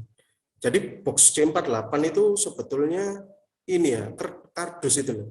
Tapi dia kan hanya bisa 3 kali dipakai. Setelah itu dia jadi limbah. Nah, ini jadinya kan pemborosan. Nah, kebetulan ide ini muncul karena SKT itu kretek tangan yang ada di seberang factory itu dipindah ke Bojonegoro sekitar 2.000 orang. Jadi banyak sekali ya istilahnya barang-barang yang ditinggal di situ gitu, nggak dibawa, istilahnya ditinggal. Nah, akhirnya kita punya ide, ayo kita coba tobacco bin ini dijadikan penggantinya box C48 karena tobacco bin ini terbuat dari semacam fiber ya. Fiber ini kan dia lebih awet gitu daripada kardus. Kalau kardus dia ganti ya. Mungkin kalau tobacco bin ini kalau dia pecah baru kita ganti gitu ya. Nah, ini akhirnya kan kita mikirnya cost savingnya pasti gede kalau kita pakai istilahnya barang-barang yang dari sisa departemen lain gitu ya. Nah, ini pertimbangannya produktivitas. Kita juga mencoba improve gitu ya nanti cost lalu quality yang signifikan. Quality-nya ya paling enggak harus sama lah karena kan kayak produk rokok ini kayak makanan ya, jadi melibatkan organoleptik, jadi melibatkan rasa. Kalau rasa berubah itu pasti produk kita jatuh ya, jatuh nanti nggak ada yang beli gitu ya. Beda dengan produk yang istilahnya tidak dirasakan gitu ya, itu dia masih bisa pakai standar yang lain. Tapi kalau ini memang harus lolos dari organoleptik dulu. Nah, terus manfaatkan material yang sudah ada. Nah, waktu itu kita juga istilahnya masih awal ya, kita targetkan untuk productivity up 30%. Karena pertama sudah pasti itu nanti mengurangi pemakaian orangnya, lebarnya, kemudian juga mengurangi penggunaan materialnya ya. Kalau pakai kardusan masih pakai lakban, pakai gunting, terus pakai stripping band itu ya, macam-macam untuk istilahnya mengemas itu. Kalau ini kan cukup pakai tutup gitu aja ya, ditutup itu. Kemudian saving cost yang kita perkirakan itu bisa sampai 50 juta per tahun, karena pertimbangan pemakaian barang-barang yang consumable tadi bisa digantikan oleh tobacco bin itu ya. Jadi simpel sekali idenya sebenarnya. Nah, ini smartnya, spesifiknya meningkatkan produktivitas pengemasan blend SKMDM, pengukurannya ini measurable, produktivitasnya kilogram per man hour, kemudian achievable-nya ini targetnya 500 kg per man hour gitu ya. Reasonable-nya support aktivitas mengacu pada action plan. Jadi nanti ada action plan yang sudah dibuat, time-nya Maret sampai Juli. Nah, ini action plan-nya ya. Jadi ketika masuk kita nanti langsung buat action plan-nya. Jadi supaya ini tenggat ini istilahnya menjadi alarm itu di samping rutinitas-rutinitas yang kita kerjakan. Ada membentuk tim, sampai rencana perbaikan target, melakukan pengamatan, lalu evaluasi data, buat memo rekomendasi dan revisi IK ya. Jadi kalau targetnya melebihi yang kita harapkan ya, kita akan merevisi instruksi kerjanya otomatis. Nah, ini kondisi aktualnya.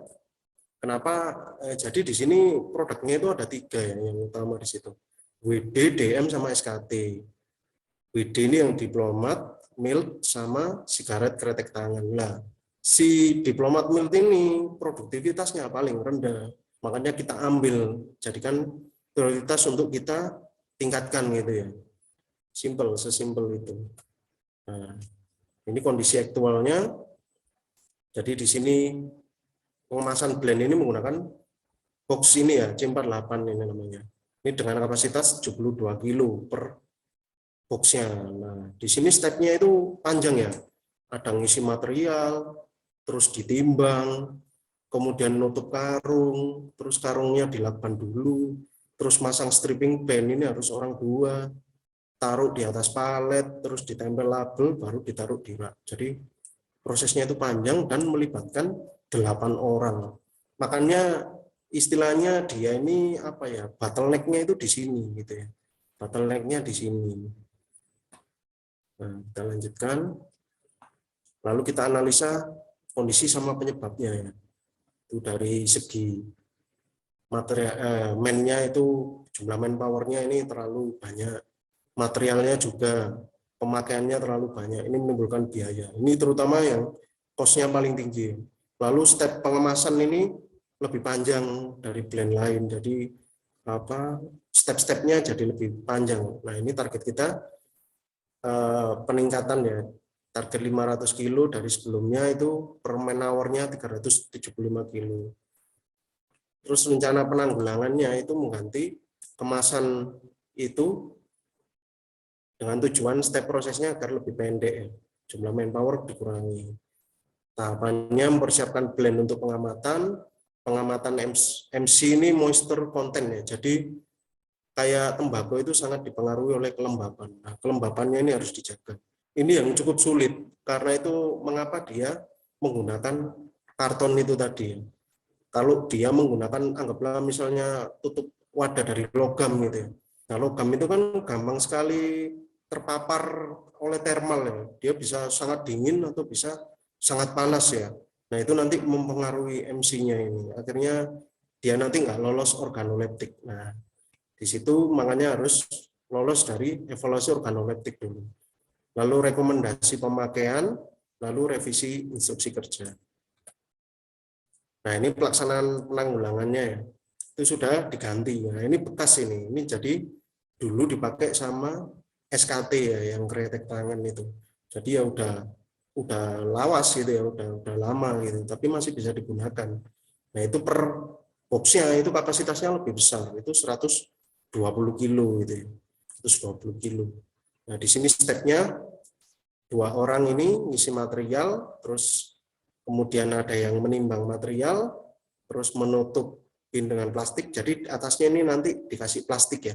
Kita sebetulnya mau waktu itu mau melakukan 2 pengujian, mau pakai plastik atau sama nggak pakai plastik. Tapi karena kita nggak mau langsung lompat terlalu jauh ya, kita pakai plastik dulu supaya organoleptiknya ini nanti masuk gitu ya. Takutnya kalau dia nggak pakai plastik nanti tercemar gitu ya takutnya. Tapi sebetulnya teori kita meyakini kalau bisa nggak pakai plastik itu bisa. Nah terus akhirnya yang terakhir menempel label. Nah ini cuman menggunakan 5 orang gitu ya. Ini mungkin kalau nggak pakai plastik ini nanti orangnya bisa dikurangi lagi karena ini ada orang yang harus motong plastiknya gitu ya. Dan istilahnya ngepaskan lah, ini harus 2 orang.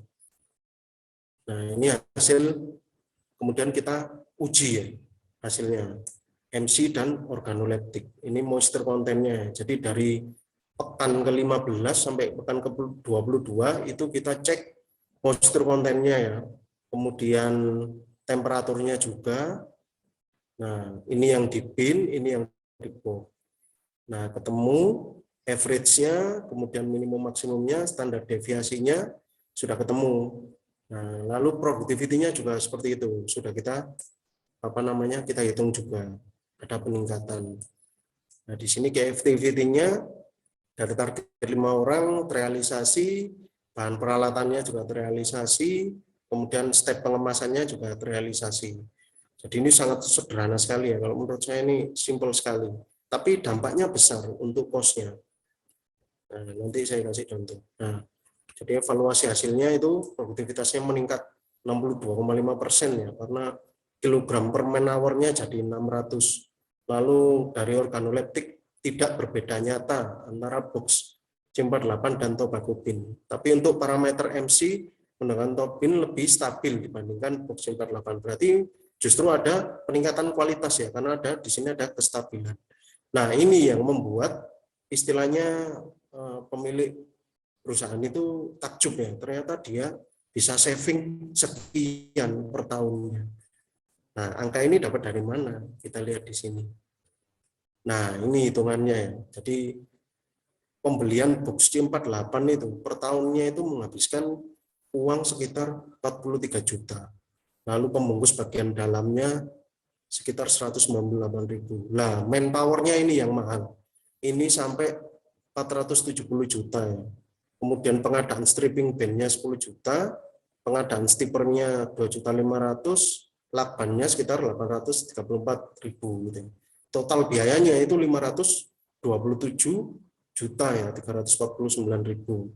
Nah, itu dibandingkan dengan menggunakan bin itu tadi ya, itu hanya 322.994.000. Jadi ada selisih hingga 204 juta. Nah, inilah yang istilahnya membuat istilahnya potensial cost saving-nya itu menjadi besar. Nah, itu saya harap teman-teman nanti kalau mengerjakan prekuisisi itu melihat angka ini ya. Jadi kita nggak lihat dari prioritas yang mana, tapi kalau bisa saving-nya yang paling besar.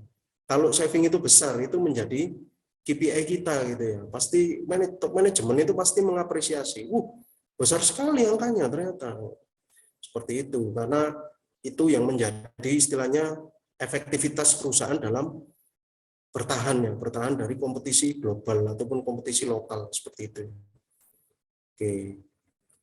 Oke, materi sudah selesai. Thank you. Kita lanjut open discussion ya. Teman-teman boleh tanya apa aja. Mungkin agak menyimpang dikit ya nggak apa-apa. Kalau saya bisa jawab, saya jawab. Oke, terima kasih banyak Pak Ifat. Saya rasa sangat komprehensif dari mulai konteks teoritisnya sampai aplikasinya ya tadi. Jadi barangkali sedikit informasi Pak Ifat di kita. Baik. Di mata kuliah penjaminan dan pengendalian kualitas adalah salah satu materi yang terkait dengan ini sebenarnya. Quality Control Circle begitu, tapi memang ya secara akademis kami pembahasannya adalah terkait dengan teori-teori yang berkembang dan juga teori-teori yang ada. Nah, dengan adanya kuliah tamu seperti ini menjadi salah satu bagian kami untuk menjelaskan kepada mahasiswa aplikasinya begitu. Nah, sehingga tadi bisa terlihat bahwa pelaksanaan quality control circle itu seperti apa, dicontohkan juga sampai ujungnya ya berhubungan dengan produktivitas dan juga efisiensi. Kita lihat tadi yang terakhir, jadi bisa saving sampai 60-an% lebih atau increase productivity 60-an% lebih itu sangat luar biasa. Lalu sampai saving hingga 200-an juta lebih juga 1 tahun sangat luar biasa sekali kalau kita lihat dari skala perusahaan. Ya, oke. Silakan bagi rekan-rekan mahasiswa yang ingin bertanya terkait dengan materi ataupun tadi Pak Iva juga mempersilakan barangkali bergeser luar dari materi sedikit juga dipersilakan. Oke, ada Kevin Musah yang sedang raise hand. Silakan Kevin. Selamat siang Bapak. Sebelumnya perkenalkan, nama saya Musa dari Angkatan 20 Teknik Industri. Jadi saya mau bertanya buat dari pengalaman Bapak nih, secara aktualnya tuh di perusahaan manufaktur untuk QCC ini itu dilakukannya tuh secara berkala atau sekali doang gitu Pak. Terus sama atau mungkin dari QCC ini mungkin dilakukan kalau mungkin ada indikator-indikator tertentu seperti mungkin ada defect atau mungkin ada apa gitu Pak. Mungkin itu aja sih Pak pertanyaannya. Terima kasih Pak. Baik. Oke, jadi Kevin tadi bertanya terkait dengan apakah QCC ini secara berkala ataukah event yang sifatnya sekali project atau bentuknya suatu project gitu ya Pak Ifat ya. Nah, kalau secara berkala berarti terus menerus ataukah project yang sifatnya sekali doang selesai. Nah itu ya tadi dari Kevin. Lalu yang kedua adalah indikator-indikator yang dilihat apakah QCC itu perlu, apakah saat ada banyak defect begitu, apakah ada saat banyak downtime mesin barangkali seperti itu baru dilakukan QCC. Dua pertanyaan itu Pak Ifat barangkali boleh menanggapi Pak Ifat. Jadi ini langsung dijawab aja ya Pak Katon? Langsung saja, iya. Oh iya, baik. Jadi kalau dari pengalaman saya, QCC ini sebetulnya adalah untuk menghidupkan semangat continuous improvement ya. Itu tadi termasuk menaikkan moral dari para pekerja ya. Karena kalau QCC ini dipertandingkan itu kan semacam kayak kita nonton bola gitu ya. Kita kan punya jagoan. Nah ini jagoannya kita sendiri gitu. Jadi kita ada semangat untuk menunjukkan bahwa departemen saya ini the best gitu ya. Selain itu juga di situ biasanya itu perusahaan juga memberi apresiasi. Kadang-kala ada uang hadiahnya juga. Uang hadiahnya atau mungkin saudara nanti bisa menambah portofolio di situ, jadi lebih cepat dipromosi itu juga bisa seperti itu ya. Jadi seringkali kalau saya temui ini dilakukan berkala dan secara tahunan itu menjadi sebuah agenda rutin gitu ya. Jadi dijadikan agenda tahunan oleh setiap perusahaan untuk dipertandingkan di setiap departemen gitu ya. Meskipun belum tentu pemenangnya itu yang cost saving-nya paling banyak karena kan pemangku kebijakan dan top manajemen juga melihat mana yang bisa direalisasikan lebih awal gitu. Jadi nggak harus meskipun saving-nya banyak tapi ternyata kok ini misalnya BEP-nya lama gitu. Nah, itu nanti bisa jadi nomor 2 gitu ya. Terus indikator tertentu yang jadi acuan di QCC. Nah, memang biasanya kalau di perusahaan tersebut itu banyak problem ya di lini produksi dan sebagainya. Nah, itu QCC akan dilakukan secara berkala dan itu tadi biasanya dalam bentuk kompetisi ya. Jadi ada semangat untuk melakukan continuous improvement itu tadi. Jadinya karena kan ada kebanggaan, terus ada mungkin hadiahnya mungkin yang diincar gitu ya. Terus juga ada menambah portofolio kita gitu ya. Kita kan jadi punya suatu apa ya istilahnya prestasi gitu ya yang bisa kita capai bersama gitu. Dan itu lumrah sekarang mulai dilakukan di banyak perusahaan ya karena mereka sadar dengan QCC ini akan membuat perusahaan itu semakin kompetitif gitu ya karena dia bisa melakukan efisiensi di internal perusahaannya sehingga dia bisa lebih kompetitif dari perusahaan yang lain gitu ya. Apalagi di masa-masa krisis, wah ide-ide QCC ini istilahnya ditunggu-tunggu gitu ya. Seperti itu. Oke. Oke, jadi menjadi salah satu bentuk aktivitas yang ajak ya Pak Ifat ya, atau Ya, contagious ya Pak Ifat betul. ya. Kalau Ya, dalam QCC, jadi bukan suatu bentuk yang sekali selesai begitu ya. Seringkali diajakkan begitu betul. ya secara umum.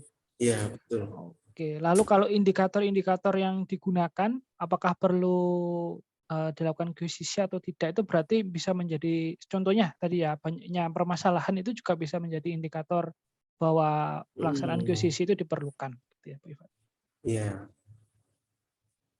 Oke, bagaimana tanggapannya Kevin, Mas Musa, ada tanggapan sekiranya? Baik, terima kasih Pak sudah menjawab.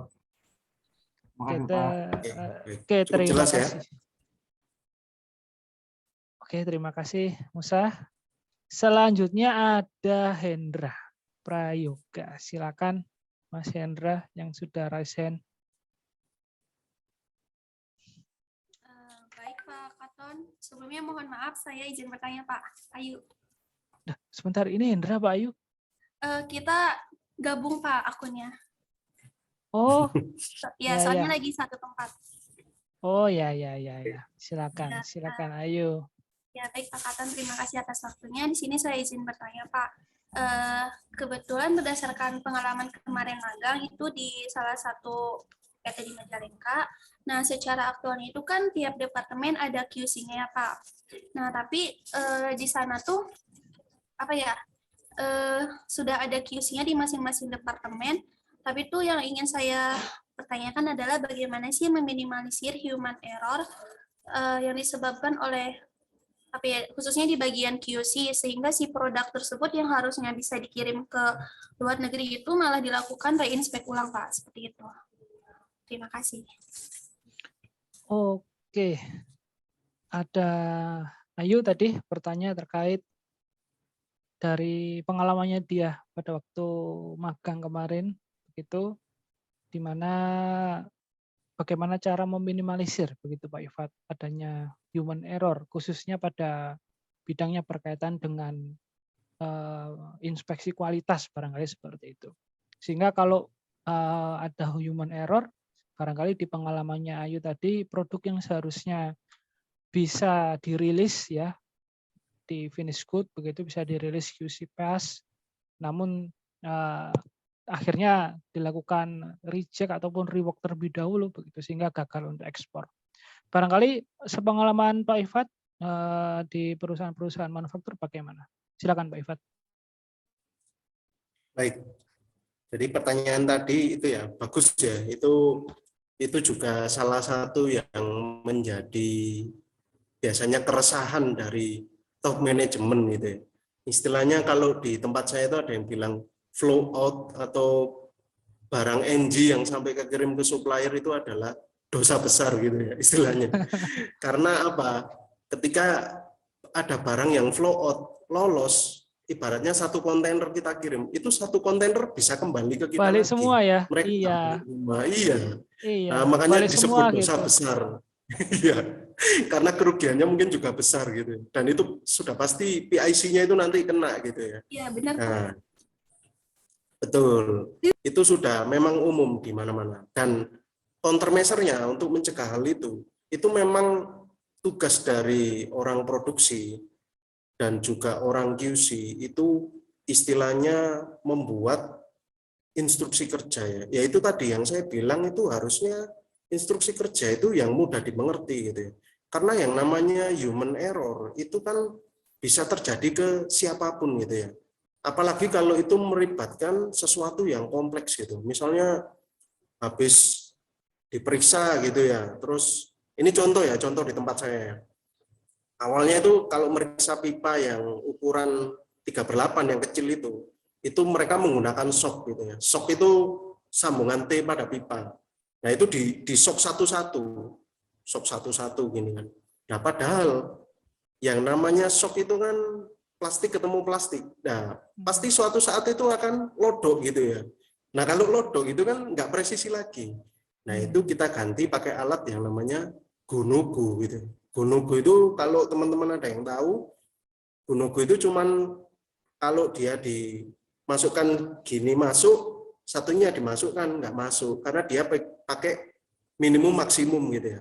Jadi ketika sama-sama masuk itu langsung dibuang, langsung ini reject. Ketika sama-sama nggak masuk berarti kekecilan kan, maksimalnya nggak masuk, minimumnya juga nggak masuk, ya langsung dibuang.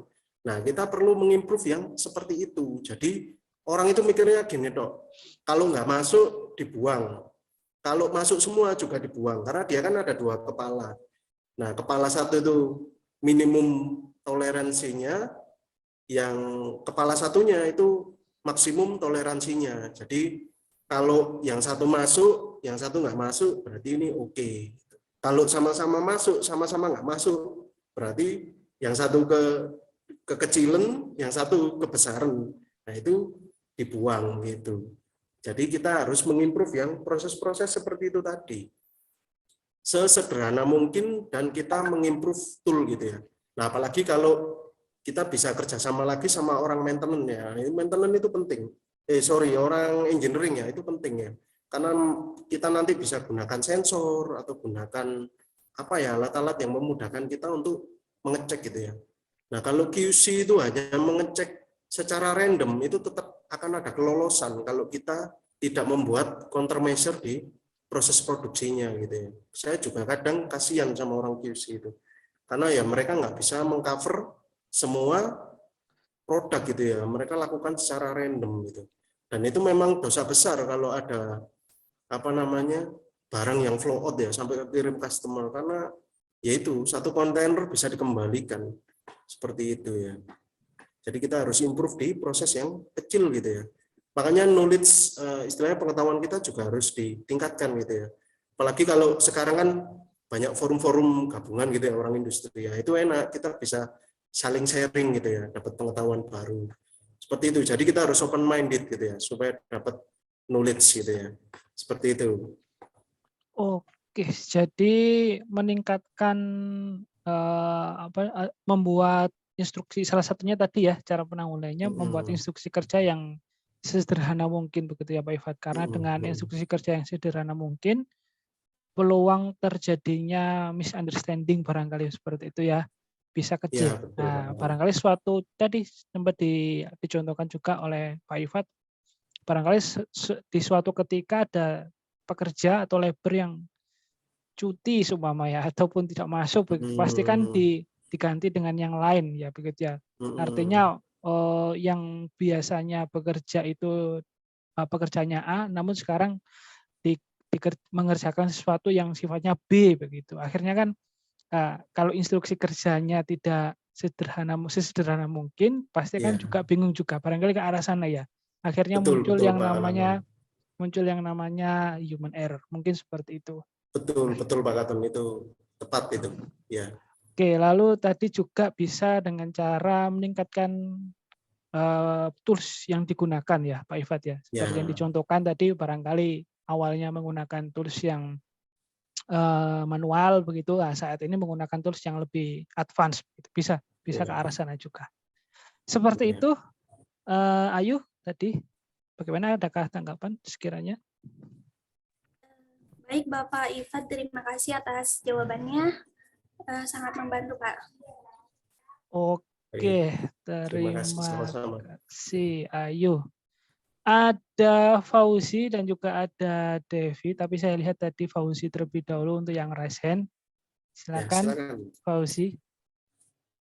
Ya, baik Pak. Terima kasih atas kesempatannya untuk bertanya. Sebelumnya perkenalkan, saya Fauzi Hasan dari Teknik Industri Angkatan 2019.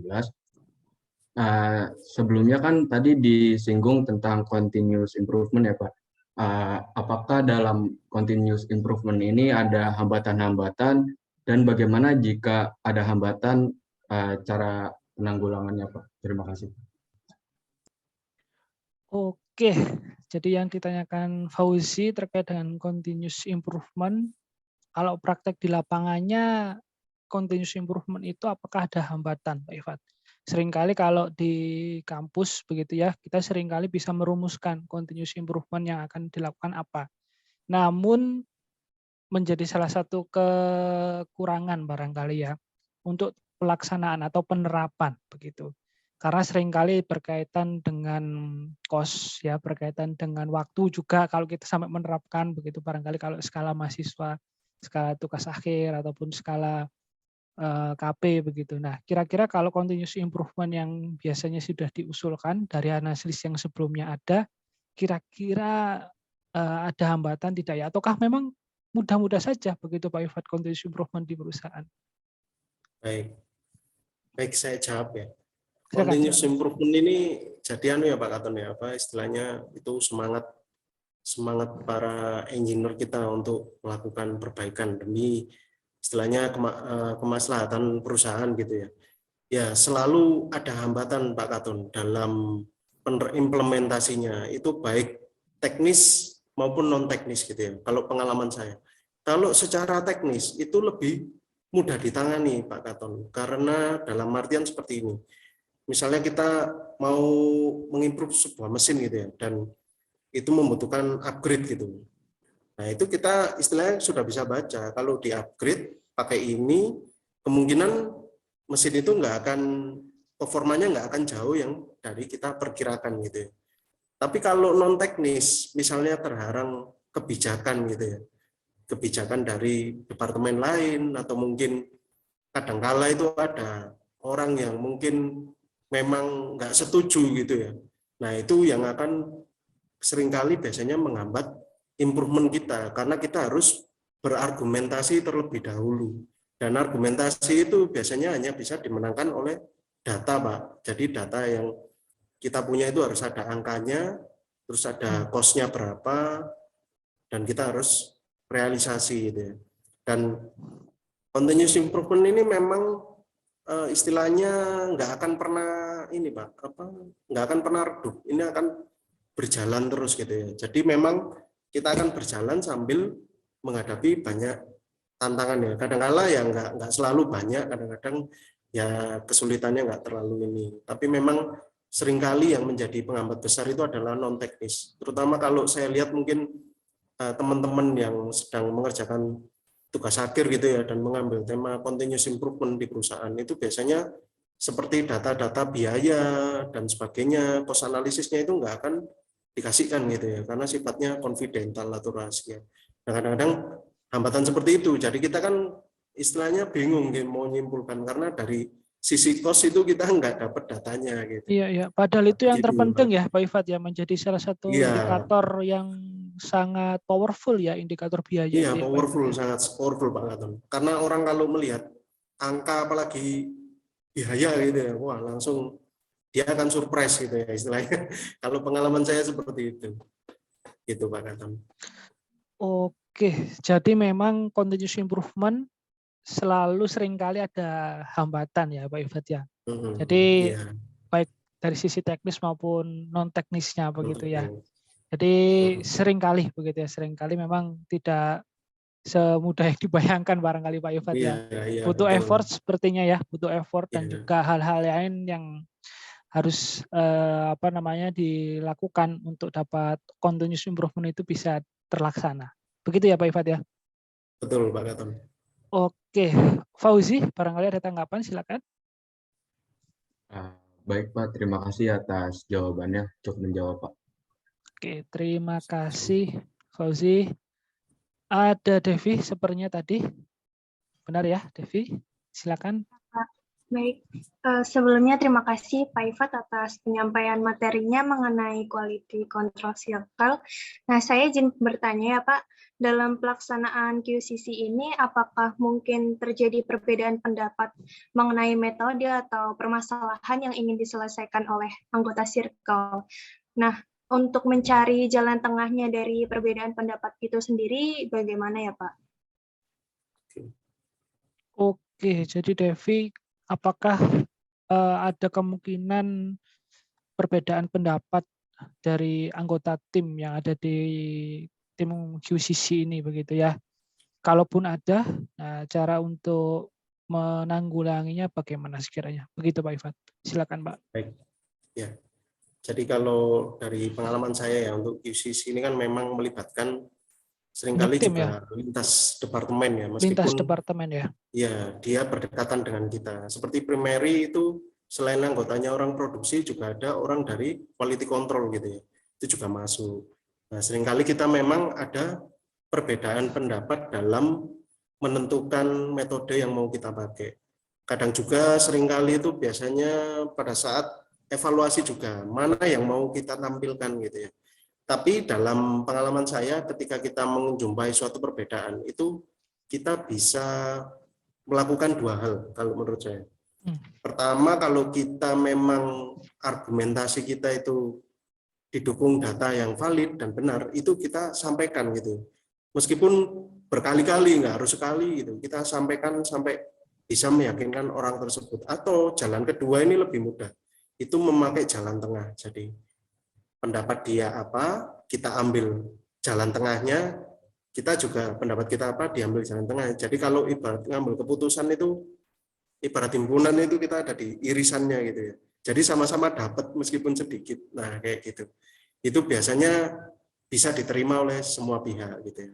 Tapi saya rasa kalau kita bisa membawa suasana istilahnya kita bisa dengan rekan kerja juga tidak terlalu ini ya, komunikasi kita baik ya. Saya yakin pendapat kita kalau bagus ya diterima. Tapi kita juga gitu, kita harus dengarkan pendapat orang lain gitu ya, karena mereka mungkin kadang memandang dari perspektif lain. Yang penting tujuan kita tadi ada peningkatan dari target yang kita buat, entah itu produktivitas, entah cost saving, potensial cost saving kita berapa gitu ya. Itu yang kita ambil gitu ya, karena memang kalau menurut saya dari sisi praktisi itu yang paling dilihat itu potensial cost savingnya. Jadi yang berapa uang yang bisa disimpan itu. Nah itu menjadi sebuah kuncinya ya, kunci dari QCC gitu ya, seperti itu. Oke, jadi bila terdapat perbedaan, berarti memang kita bisa memberikan suatu informasi terlebih dahulu gitu ya Pak, terkait kira-kira nanti kalau kita menggunakan caranya yang saya yakini ini bisa, itu nanti cost saving-nya sekian begitu ya. Atau benefitnya sekian begitu ya. Nah, sehingga barangkali di orang yang memiliki pendapat lain begitu atau bagian yang menjadi satu tim kita yang berpendapat lain bisa lebih tertarik begitu Pak. Seperti itu barangkali. Betul. Bisa sependapat dengan kita akhirnya gitu. Oke, seperti itu. Mbak Devi, barangkali ada tanggapan, silakan. Sudah terjawab dengan jelas, Pak. Terima kasih, Pak. Baik. Ya, sama-sama. Oke. Ya, jadi kalau saya lihat, melanjutkan sedikit terkait dengan yang ditanyakan oleh Devi tadi, memang kalau adanya suatu perbedaan itu, apakah biasa Pak Ifat dalam suatu tim QCC? Lalu kalau memang ada perbedaan seperti itu, memang secara komunikasi itu perlu tidak barangkali seperti ini, kemampuan komunikasi itu berpengaruh untuk meyakinkan orang yang berbeda pendapat dengan kita. Nah, kira-kira bagaimana Pak Ifat? Ya, betul. Jadi saran saya ya untuk teman-teman nanti yang mau melangkah ke dunia industri itu kita harus belajar juga cara berkomunikasi, karena pengalaman saya itu memang mengajarkan bahwa kita harus punya istilahnya cara berkomunikasi. Bagaimana dengan anak buah yang usianya lebih tua tapi dia menjadi bawahan kita, lalu dengan atasan kita yang sebagai usianya di atas kita mungkin tapi secara pendidikan masih di bawah kita. Nah, itu harus kita belajar gitu ya. Tapi yang saya pahami adalah dalam menyampaikan beberapa hal itu kita harus bisa membaca situasi gitu ya. Jangan sampai kita pada waktu meeting itu misalnya kalau misalnya dengan manajer saya gitu, ketika dia ternyata punya pikiran misalnya istrinya lagi sakit atau apa, nah itu kita jangan menyampaikan hal-hal yang istilahnya bisa nanti mengganggu kestabilan emosinya gitu ya. Jadi kita harus tahu situasi juga.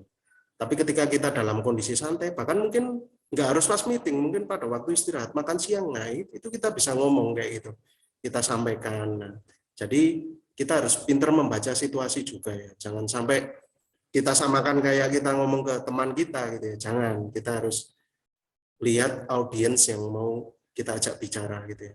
Dengan anak buah juga gitu, kalau beliaunya lebih tua, meskipun dia anak buah kita harus menghormati gitu ya, jangan kayak teman kita sendiri. Kecuali memang orangnya itu tipe yang istilahnya apa ya Pak Katon ya, orang lapangan banget lah, itu kita nggak apa-apa. Karena kalau kita bicara seperti teman ke dia nggak akan tersinggung gitu ya. Tapi ada juga orang yang tersinggung seperti itu ya. Jadi kita harus belajar melihat audiens kita gitu ya. Seperti itu Pak Katon. Oke, jadi berarti memang selain kemampuan hard skill Pak ya, kemampuan soft skill juga berpengaruh di dalam apa namanya pelaksanaan hal-hal yang seperti ini ya Pak ya. Jadi kalau hard skill-nya Ya, barangkali betul. kita sudah dapatkan materi-materi, contoh tadi kita di kampus belajar Pareto, di kampus kita belajar bagaimana menganalisis QCC ini begitu kan. Namun soft skill-nya seperti tadi yang Pak Ifat sampaikan terkait dengan bagaimana cara kita bisa membaca emosi seseorang dan lain sebagainya juga memang diperlukan ya Pak? Iya, diperlukan Pak Katon. Oke. Karena dengan kita memposisikan diri dengan baik, itu nanti pekerjaan kita juga akan lebih mudah gitu Pak Katon. Kita melaksanakan rutinitas sehari-hari itu lebih gampang gitu ya, karena orang-orang di sekitar kita itu bisa komunikasi dengan baik. Seperti itu Pak. Oke, saya buka satu pertanyaan lagi, barangkali ada yang bertanya rekan-rekan mahasiswa.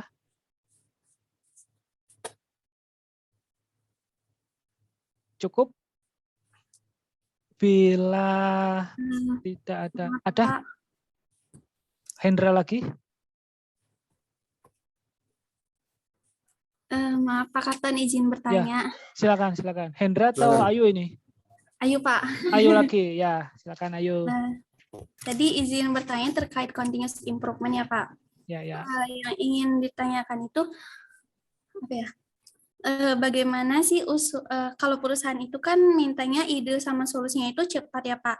Nah, sedangkan kalau tugas akhir itu sendiri kan waktunya lama, seperti butuh pengambilan data, terus pengolahan data, dan baru menarik kesimpulan. Nah, bagaimana sih solusi atau jalan tengahnya biar usulan kita itu bisa menjawab apa yang dibutuhkan oleh perusahaan Pak, walaupun data yang perusahaan kasih itu bukan data yang sebenarnya seperti itu. Oke. Jadi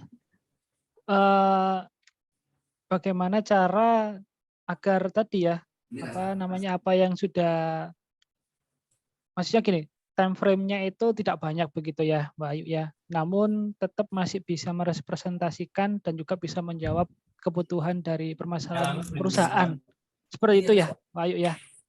Iya Pak, betul. Iya.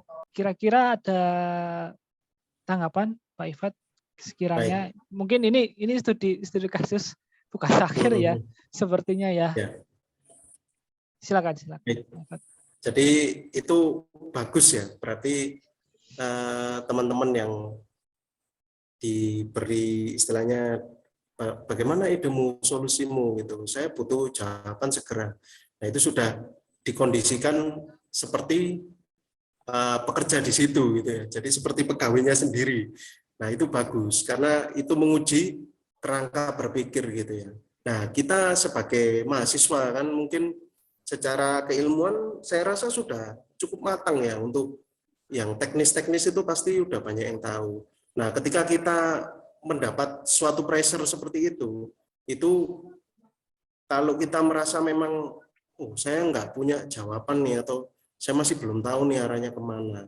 Nah, itu kita bisa minta tolong orang lain. Dalam artian, saudara bisa mencari mentor, dalam artian mungkin orang senior yang ada di perusahaan tersebut, atau bisa juga seorang senior di perusahaan lain. Tapi kalau saya biasanya mencari mentor di perusahaan tersebut, karena orang tersebut sudah lama dan sudah tahu kondisi di situ.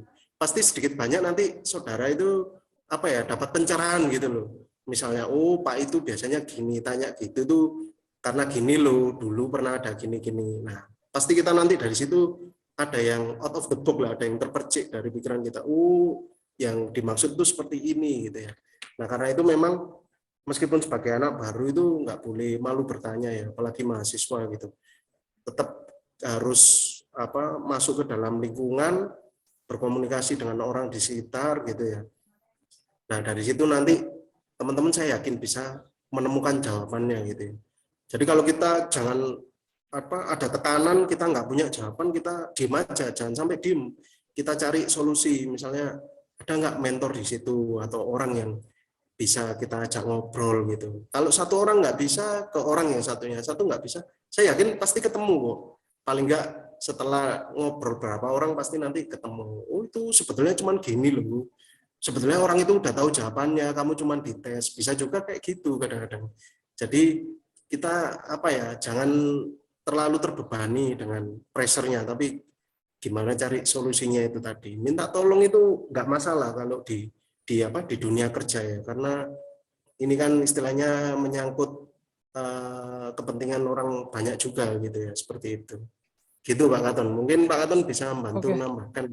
Oke, jadi kemungkinan tadi yang pertama adalah kita mencari mentor begitu ya Pak Ifat. Artinya bahwa orang yang sekiranya sudah cukup berpengalaman di soft floor perusahaan, agar pada waktu kita diberi time frame yang tidak banyak, kita bisa lebih langsung terfokus karena kita sudah punya mentor begitu ya, sehingga kita bisa mempersingkat waktu untuk kita mendalami sesuatu barangkali seperti itu.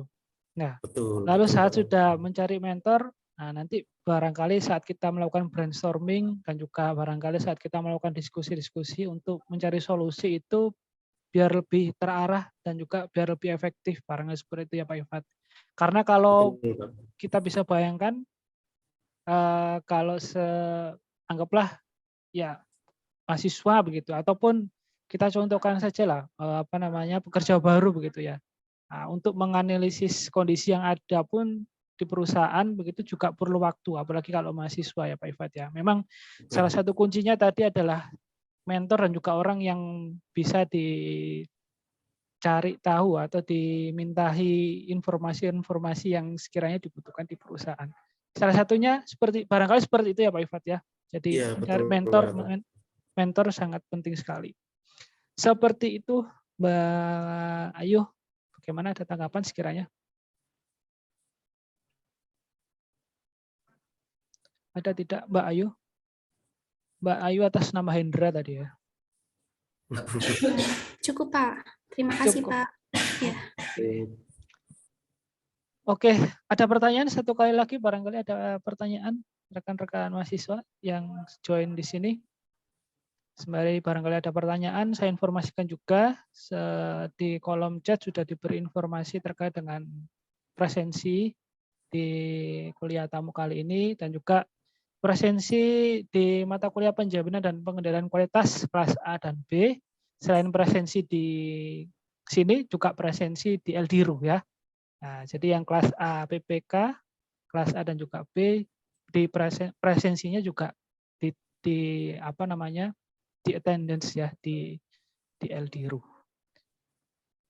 Cukup, berarti tidak ada yang bertanya lagi dan kita lihat juga sudah pukul 15:10, artinya kurang lebih tadi kurang lebih 2 jam ya, kurang lebih 2 jam kita sudah berdiskusi terkait dengan quality control circle yang sudah dipaparkan oleh Pak Ifat Rahman Huda. Barangkali sebelum kita akhiri, silakan ada 1-2 kata penutup dari Pak Ifat terkait dengan quality control circle ataupun masukan-masukan bagi rekan-rekan mahasiswa yang nantinya tertarik di bidang berkarir begitu ya sebagai praktisi di industri manufaktur. Silakan Pak Ifat. Baik, saya mungkin menyampaikan sedikit pesan ya buat adik-adik yang nantinya mau masuki dunia kerja gitu ya. Jadi meskipun kadang-kadang sekarang banyak dikeluhkan orang mungkin mencari pekerjaan itu sulit, tapi saya yakin adik-adik dengan semangatnya, kemudian fresh graduate itu pasti kemungkinan di dunia kerja akan lebih lebar gitu ya. Dan saya menyarankan adik-adik bisa punya knowledge terlebih dahulu sebelum memasuki suatu bidang pekerjaan. Karena teknik industri ini kan skupnya juga luas sekali ya. Saya bisa ke manajemen, bisa ke keuangan, bisa ke teknik gitu ya. Bisa macam-macam, bisa dimasuki orang industri. Itu teman-teman pelajari dulu dunianya seperti apa, kemudian passion teman-teman seperti apa. Nah, baru teman-teman melangkah ke situ gitu ya. Karena nanti kalau teman-teman itu menguasai bidang itu dan semakin profesional di situ, saya yakin karir teman-teman juga akan semakin meningkat gitu ya. Jadi jangan melihat dari uangnya dulu gitu ya. Misalnya, oh di situ enak gajinya gede. Jangan, teman-teman cari yang sesuai dengan keinginan teman-teman. Ya mungkin kalau passion kita hanya 30% itu nggak jadi masalah buat saya. Nggak harus 100%. Kita passion 30%. Nanti karena passion itu sisanya adalah ketika kita sudah masuk di dunia kerja itu. Nanti kita akan bisa merasakan. Karena kita langsung praktek langsung, kita tahu nanti, oh ternyata saya begini kalau di dunia kerja itu. Nah, seperti itu. Tapi paling nggak teman-teman sebelum masuk ke tempat kerja itu nanti punya knowledge gitu. Misalnya pengen di marketing ya, harus punya knowledge pekerjaan marketing itu seperti apa, di produksi seperti apa, di QC seperti apa. Jadi teman-teman harus open minded ya gitu ya. Jangan sampai sekedar dapat kerja aja gitu. Nanti takutnya teman-teman merasa tidak sesuai ekspektasi, jauh dari bayangan. Akhirnya itu tadi moralnya turun gitu ya. Jadi jangan seperti itu. Teman-teman harus tetap mengikuti perkembangan ya. Kalau ada ilmu yang baru dan belum banyak dimasuki orang, teman-teman tertarik ya, dipelajari aja. Karena yang lebih cepat beradaptasi terhadap suatu ilmu yang sudah berkembang itu nanti dia yang akan, istilahnya kalau saya bilang di puncak piramidanya gitu ya. Dia nanti bisa mencuri start lebih dulu gitu di bidangnya masing-masing. Seperti itu ya teman-teman. Gitu Pak Katon pesan saya. Oke, terima kasih banyak Pak Ifat. Jadi dengan saya tutupnya sesi diskusi kali ini, saya kembalikan lagi kepada MC, Mbak Devi. Kami persilakan, saya kembalikan lagi ya.